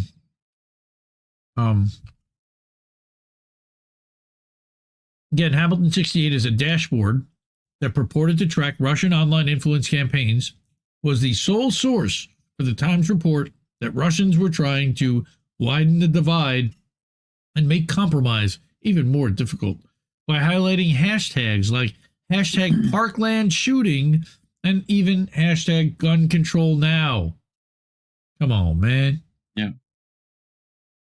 Yep. They're going to take my guns. Yep. Morgan, after the Parkland shooting, was also interviewed by Chuck Todd, or Chode Todd, on MSNBC, who threw up his hands at the news that Russians were meddling with American discourse. Whatever these companies are doing, it doesn't work, Todd said. What's happening here? Tossed a softball, Morgan argued social media platforms hadn't solved the systemic problem of disinformation. Wow, he looks like Jackson Hinkle. No. I'm not going to play that. It's MSNBC. It's corporate media. We don't play that nonsense here. All right. Not long after, in August 2018, New Knowledge announced the receipt of $11 million in startup capital to protect companies from covert coordinated disinformation campaigns. Investors included funds with military contracting ties. Go figure. Including GGV Capital, Lux Capital, and Moonshot Capital. With VentureBeat pointing out that what further distinguishes New Knowledge is that its founders are AI and Homeland Security experts who grew up in the NSA. Morgan, for instance, was an advisor for the U.S. State Department. Nobody questions whether those guys might be spies. Nobody questions whether those guys might be applying any type of an operation domestically. Nope. Well, according to this, less than half a year from its initial announcement, New Knowledge, after laboring for months, produced a much heralded report for the Senate Intelligence Committee called, quote, The Tactics and Tropes of the Internet Research Agency. Again, we know all about that. That is the hysteria Russian organization that was overhyped about the Russiagate stuff and that put out the information about the 2016 election. Turns out they bought $50,000 in Facebook ads. They detailed a propaganda war against U.S. citizens by Russia, as, of course, NPR, the biggest dupes in the history of the world, put it. The report produced... And then Bernie Sanders parroted it. Everyone in that sphere, Himself. yes. Yep, he Russiagated himself. But the report produced an outpouring of ecstatic headlines and TV reports, with Politico saying that it showed a sweeping effort to sow divisions, support Trump on the part of course, Putin. Right? The Washington Post noting that Russia had not only tried to help Trump, but targeted the saintly Robert Mueller. The Wall Street Journal noting Russia targeted black voters, and so on and so on. Let me call the Russians to help. Complete fabrications here and spinning, and also their own brand of misinformation. To get a sense of how promiscuously the New Knowledge report was spread, watch this condensed clip of a mortified Mika Berezinski's rattling off report conclusions, then tossing Tinkers to Evers to Chance style a parade of MSNBC commentators, which I don't want to talk about. But this one hands off to this one, then later it's this one, and finally, old sad sack Boston bar crawler Mike Barnacle mouthing the required pieties about Trump working hand in glove with what Vladimir Putin has set out to do.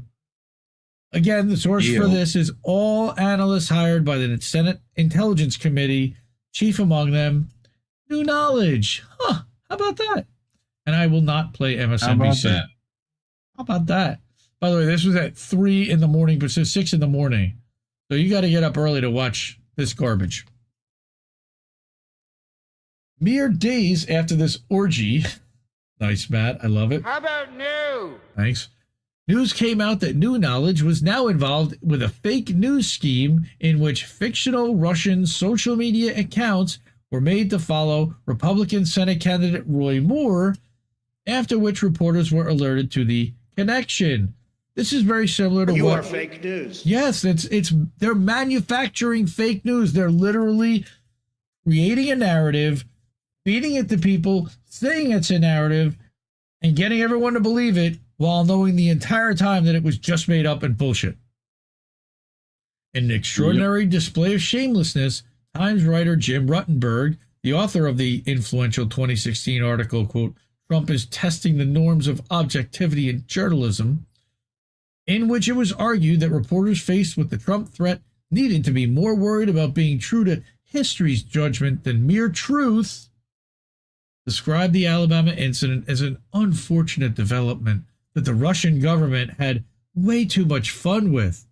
Allowing them to claim the incident seems to cast the Democrats' Russiagate accusations into further doubt. No shit. Yep. Ruttenberg incredibly then quoted Brett Schaefer of the Alliance for Security Democracy, as saying the development was awful for democracy, despite the fact that Schaefer and the ASD had a direct tie to Morgan and New Knowledge. Morgan and New Knowledge helped design Hamilton 68, which the ASD funded and probably got their information from, their talking points from. Even the Soviets didn't write things this dumb. The funder of one fake news organization said the discovery of another fake news operation was sad news, our very serious sources say. Wow. Fake news. We do a little trolling. It's called we do a little trolling. Fake news outing fake news to declare themselves as legitimate. Literally, that's what they did. They burned one of their flags to say, okay, we're legit because we outed this one, but they actually were the same thing. Mm-hmm. Yep. Ruttenberg also noted that parenthetically, little double fake. Right, that New Knowledge also helped write a report on Russian troll activity released last month by the Senate Intelligence Committee, omitting the important end clause, a report we at the Times hyped the living fuck out of. Yep. Uh-huh. Right. The bullshit that it is, right? The Twitter files uncovered the Hamilton 68 was a fraud as well. According to internal Twitter correspondence, Morgan's dashboard was not tracking Russian propaganda and Russian disinformation, though they thought they were, and they said they were, but they were actually tracking a group of 600-odd accounts overwhelmingly composed of ordinary people in places like the US, Canada, and Britain. I think we just need to call this out on the bullshit that it is, said our friend Yoel Roth. You can come out of hiding now, Yoel. Nobody's going to get you. Well, maybe somebody, but not me. I don't want... I got you. You're in hiding. While the Hamilton dashboard was designed by Morgan, with some help from the Global Engagement Center contractor, J.M. so there's that GEC coming into play again, right? Yep. The front man of the operation was Clint Watts, who was and remains an MSNBC contributor. And let's watch.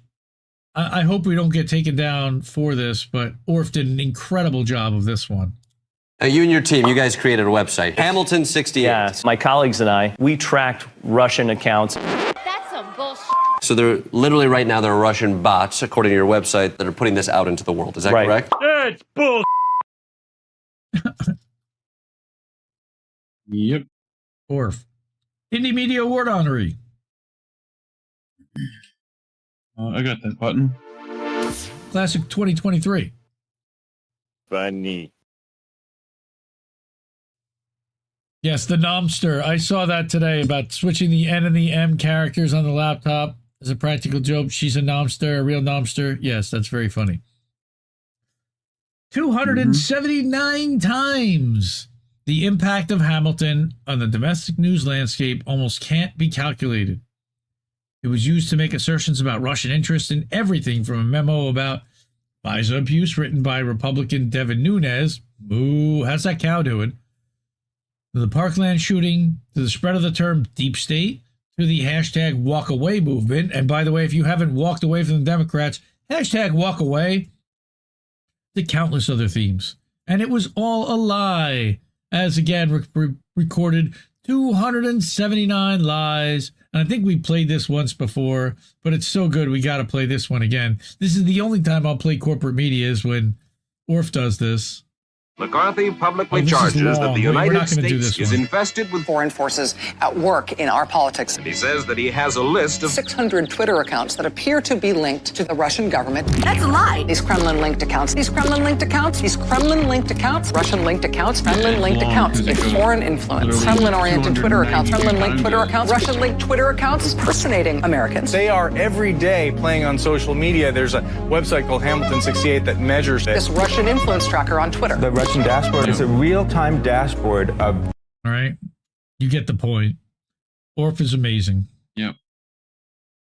But one of the bizarre things we discovered when researching the people involved in Hamilton 68 was a video graphic novel series authored by Watts and both funded and produced, this is not a joke, by the DHS's CISA. That's Chris Krebs's, remember his profile pic? We paid for that. The Resilience series featured full-scale animated features with plots whose sheer paranoia levels make Reefer Madness seem like When Harry Met Sally. In the clip below, a young woman who has a father bearing a remarkable resemblance to Clint Watts sees her old man ambushed by attackers who've been incited to violence by disinformation, believing there's a link between 5G and COVID-19. We saw that at the top of the post. As will be clear in a moment, the 5G tale was a major fixation of CTIL, which seemed to think the whole world was in its thrall. The one Stop 5G Globa Facebook page had a whole 82 shares at the time of this analysis. Through tears, the daughter protagonist in the Resilience decides to stand up to disinformation scourge and fight back in as bizarre a scene as you'll ever see anywhere in any film or video ever produced. Our heroine reports to a chairman of indeterminate species, a sort of metallic wolf, who maybe represents someone like former Time editor and GEC chief Rick Stengel, or maybe Laura Rosenberger of the Alliance for Securing Democracy. The chairman warns her, "We don't have much time." It's so crazy, yeah. My father works at the local communications company Again, and was ambushed in a tower. In case you missed it before. His attackers 5G. were incited to violence by disinformation. They wrongly believe that there's a link between 5G and COVID-19. Dude, these animations are so Disinformation AI, has I caused swear. too much pain. The same ones you saw last time. I'm taking the problem. It's a head greatest on. animation. This is the chairman. This. We don't Yeah, but have it's- much time. My Wait. Yeah, it's the same video we saw a second ago. Right, but with it's new voice. this is the chairman. We don't have much time. Wait, who's the Right. chairman? That's what he's talking about. So, first of all, Clint Watts is all over the CTI files. Not only are there links to a page with the first draft version of the Resilience series, there are numerous references to the Clint Watts matrix, another taxonomic threat charting graph, which are described and commented upon by other disinformationists. Yes, mock informationists. Yep. Okay. On one hand, it's important to remember that these charts are supposed to map what the bad guys do. So entries like shit list, add target accounts to insultingly named lists. I do that. Or ad hominem, make insults and accusations. I certainly do that. Should not be understood as instructions.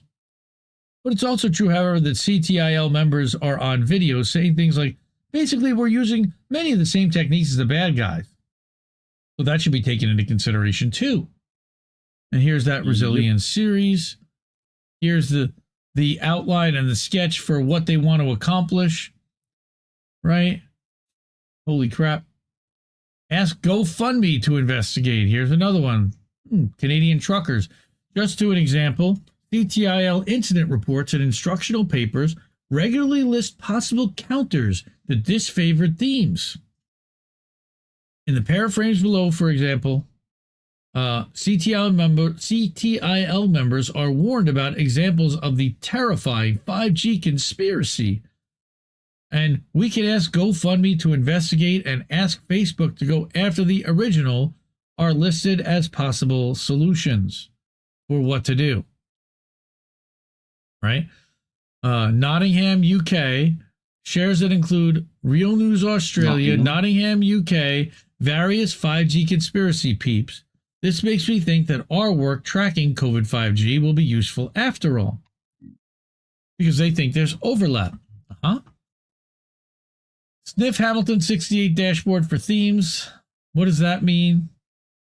CTIL docs also repeatedly refer members to Ham68, they already nicknamed it, as a source, and even suggest they sniff it for themes. So now, which is odd given that CTIL was supposedly about COVID and not Russians, why are they skimming that database? right? Phone honeypots, sniffing Hamilton 68 for disinfo data flows, which might or might not include propaganda. I would go with might. Live feed from accounts attributable to Russia or China may or may not contain propaganda useful for seeing current themes. So they're definitely trying to insinuate it.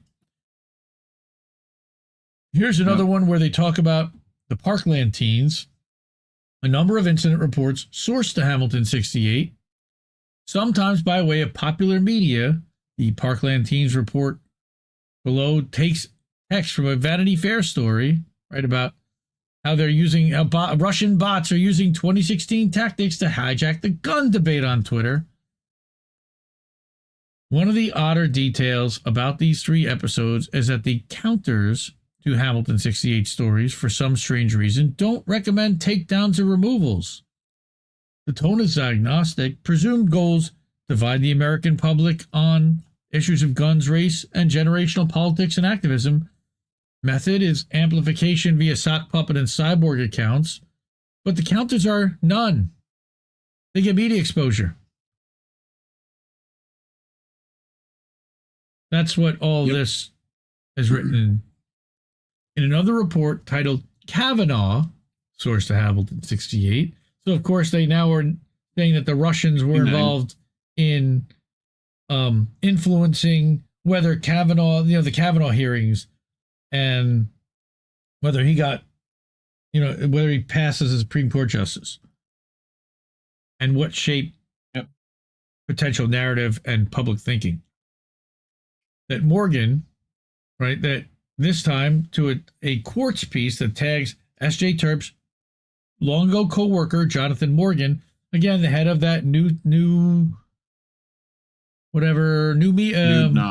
knowledge, right? Right. Morgan is currently tracking a set of around 1,000 accounts he believes are tied to Russia. Says the Kavanaugh hearings have unleashed more U.S. domestic focused propaganda from foreign linked networks than his firm has seen in months. Okay.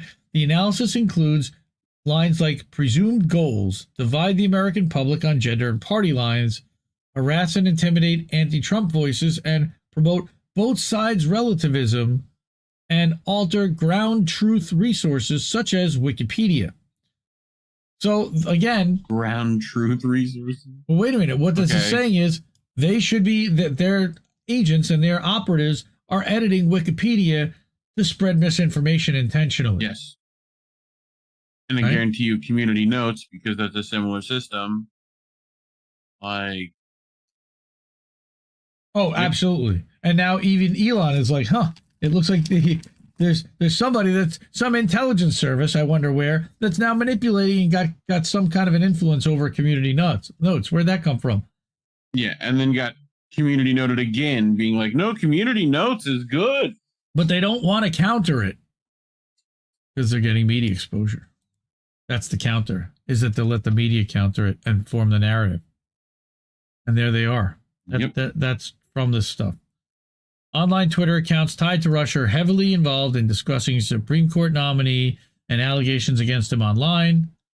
Here they talk about Hamilton 68, listed Kavanaugh, Trump, the FBI, and Christine Blasey Ford as the 4 top topics mentioned by Russia-linked accounts on the evening of October 1st. Guess what the 4 top topics linked by non-Russia-linked accounts would be?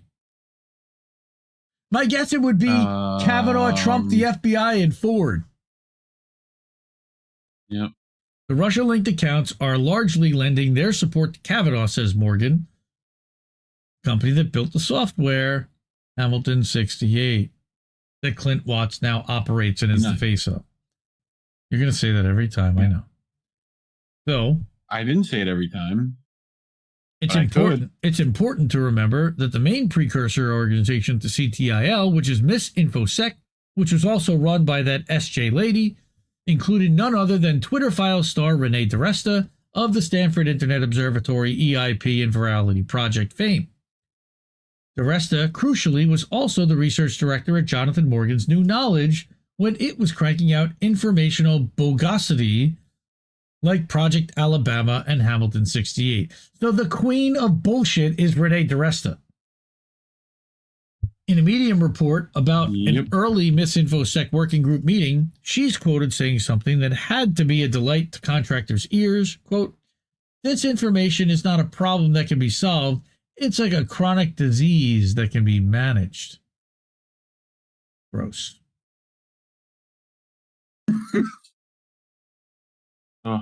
Also starring Clint Watts. MisinfoSec also cited the research of Clint Watts from Hamilton 68, who said, quote, "The goal is to take an approach that will anticipate changes in threat behavior and proactively disrupt nefarious activity rather than reactively respond to it." Basically, stirring shit up, causing a problem, and then dealing with the results because we orchestrated the whole thing, so we know exactly how it's going to go down, and we can steer it in the direction that we want. Wow. We're almost done. There's only 20 points to this. Because I know we got to get to boats in a few. We're going to be a few minutes late for boats, but this is important. The original discussion about this in an early podcast interview, the future drivers of CTIL, SJ Terp, and Pablo Brewer talk about funding.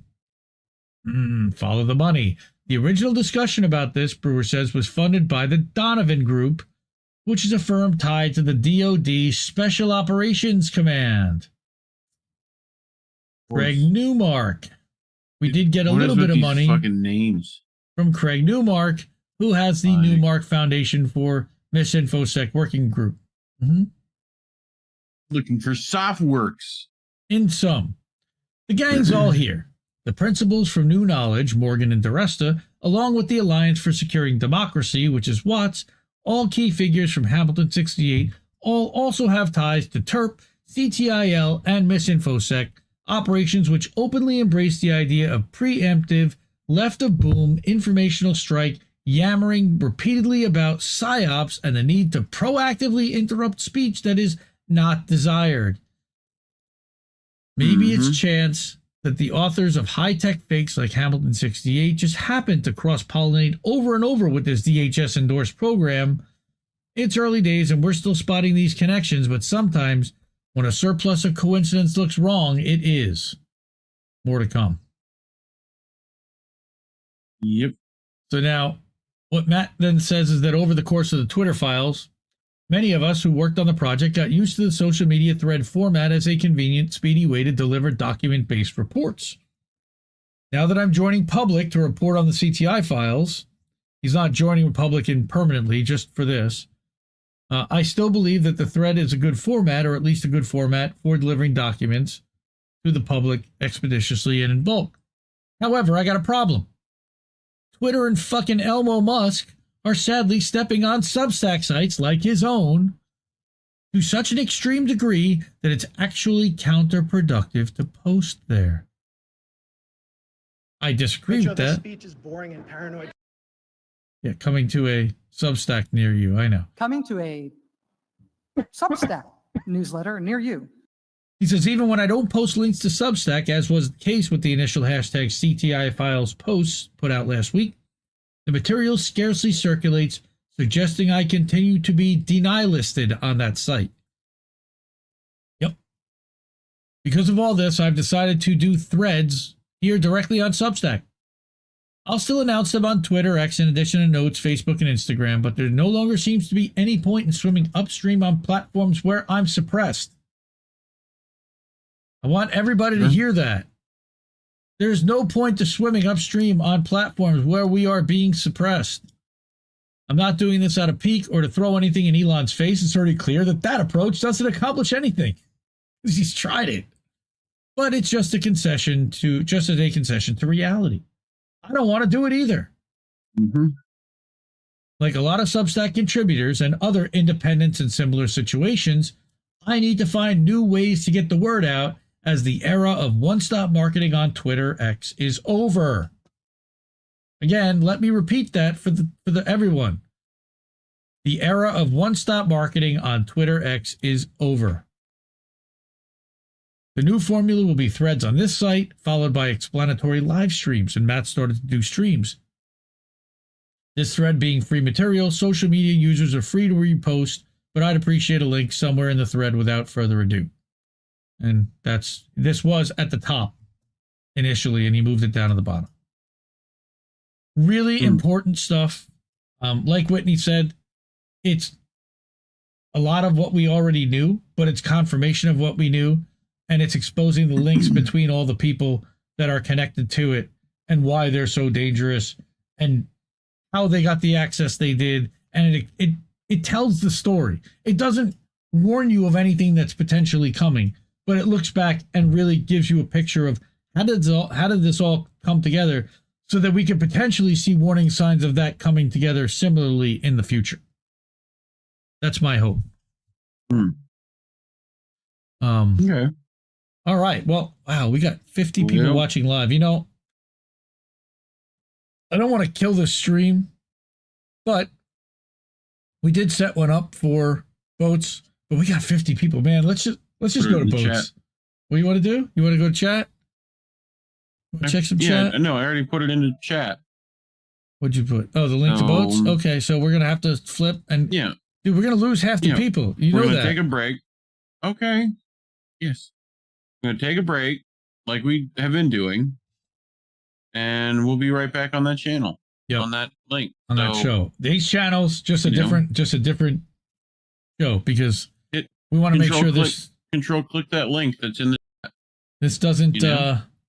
we don't want this to get hit. But before we do all of that, let's do two things. First off, we want to remind people, don't forget to like, share, and subscribe. Yep. Please share to fight the suppression. Make sure to leave a comment and help INN get to 2K. Golden Monarch, we're separating it because we get copyright claim. Just to answer your question, why are we separating them out? It's because we get copyright claimed against the stream, and if we don't separate that out, it also includes the news portion. And I don't want... And a couple times we've had our stream taken down because of a copyright claim. Even if they didn't suspend our channel, they took down the entire video stream that had the news portion, and we don't want to lose that. Next, I did also want to impress upon you folks, please, if you can support INN, these are the ways to do it. You can subscribe either at Patreon or Substack, thanks to YouTube demonetizing our channel.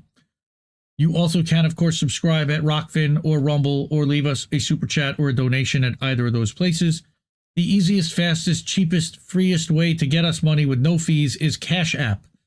$, Indie News Network, if you have the ability and you are valuing what you're seeing tonight and appreciate the work. I appreciate it. Thank you so much. It definitely costs us time, energy, and work to do this. Finally, I also wanted to thank all the people who have been supporting INN and Indie Left. And we've got a lot of them in a bunch of different ways. We will get our YouTube membership back, hopefully, at some point, as well as the super chats, because you can see that is a good portion of how we were monetizing. Some folks over at Rockfin, wonderful folks like Anna Mayers and Roger Meadows and everybody over there. Dave Burt most recently left us a super chat over on Rockfin. Zacharoni Pizza left us a Cash App, and thank you so much. We really appreciate it. Everybody that can hook us up. It really does make a big difference. Yeah. I'm just trying to think. Try to get some more subscribers. Share this with a friend who hasn't heard of us yet. Yep. It's always appreciated. I didn't even make a calendar for next week, so you'll have to stay in touch and follow and subscribe to INN to see all the different shows that are going to happen this week. Follow on Twitter. Yep, follow us on Twitter. Any news. Yep, you'll be able to sub to the channel. Hit the bell. You'll get notified when we go live. Hopefully. All those things. Listen to him. He's got it down. All right. We're going to kill this one, and we'll see you over at Boats in 5 minutes. See you, everybody. Later, everybody. I love you all. Support independent media. We need it more than ever. Keep listening to what Little Boats had to tell you. Good night, fam. Mwah. Ciao, baby. Indie News Network, collaborative family of independent content creators. It's co-hosted normally by me, Indy. I'm founder and editor of Indie Left News and Indie Media Today. I got Reef Breland sitting next to me. At Kennedy News. Is Andrew Rivera on The Handsome Cynic. Politics is Survival. My name is Jesse Jett. It's American Tradition. What's up, Space Monkeys? Welcome to Political Fight Club. I'm Robert Durden. I mostly make art for INN. Big Man Crab Joe. Keep up those great videos. Hey guys, it's Yeti. Coming at you. Hello, my name is Lucy from Good Moon Red Wine. This is Chris Legion.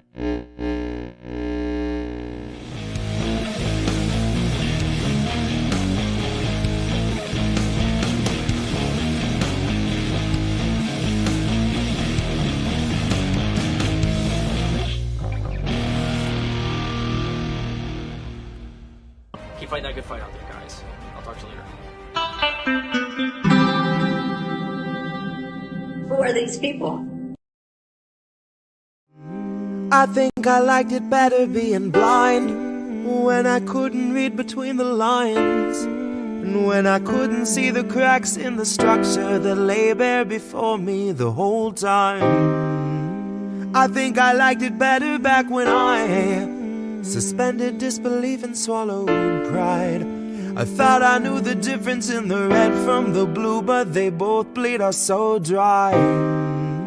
They both bleed us so dry. My favorite songs don't hit the same way. I get to the end of a 4-minute track and I'm only looking back thinking, what did they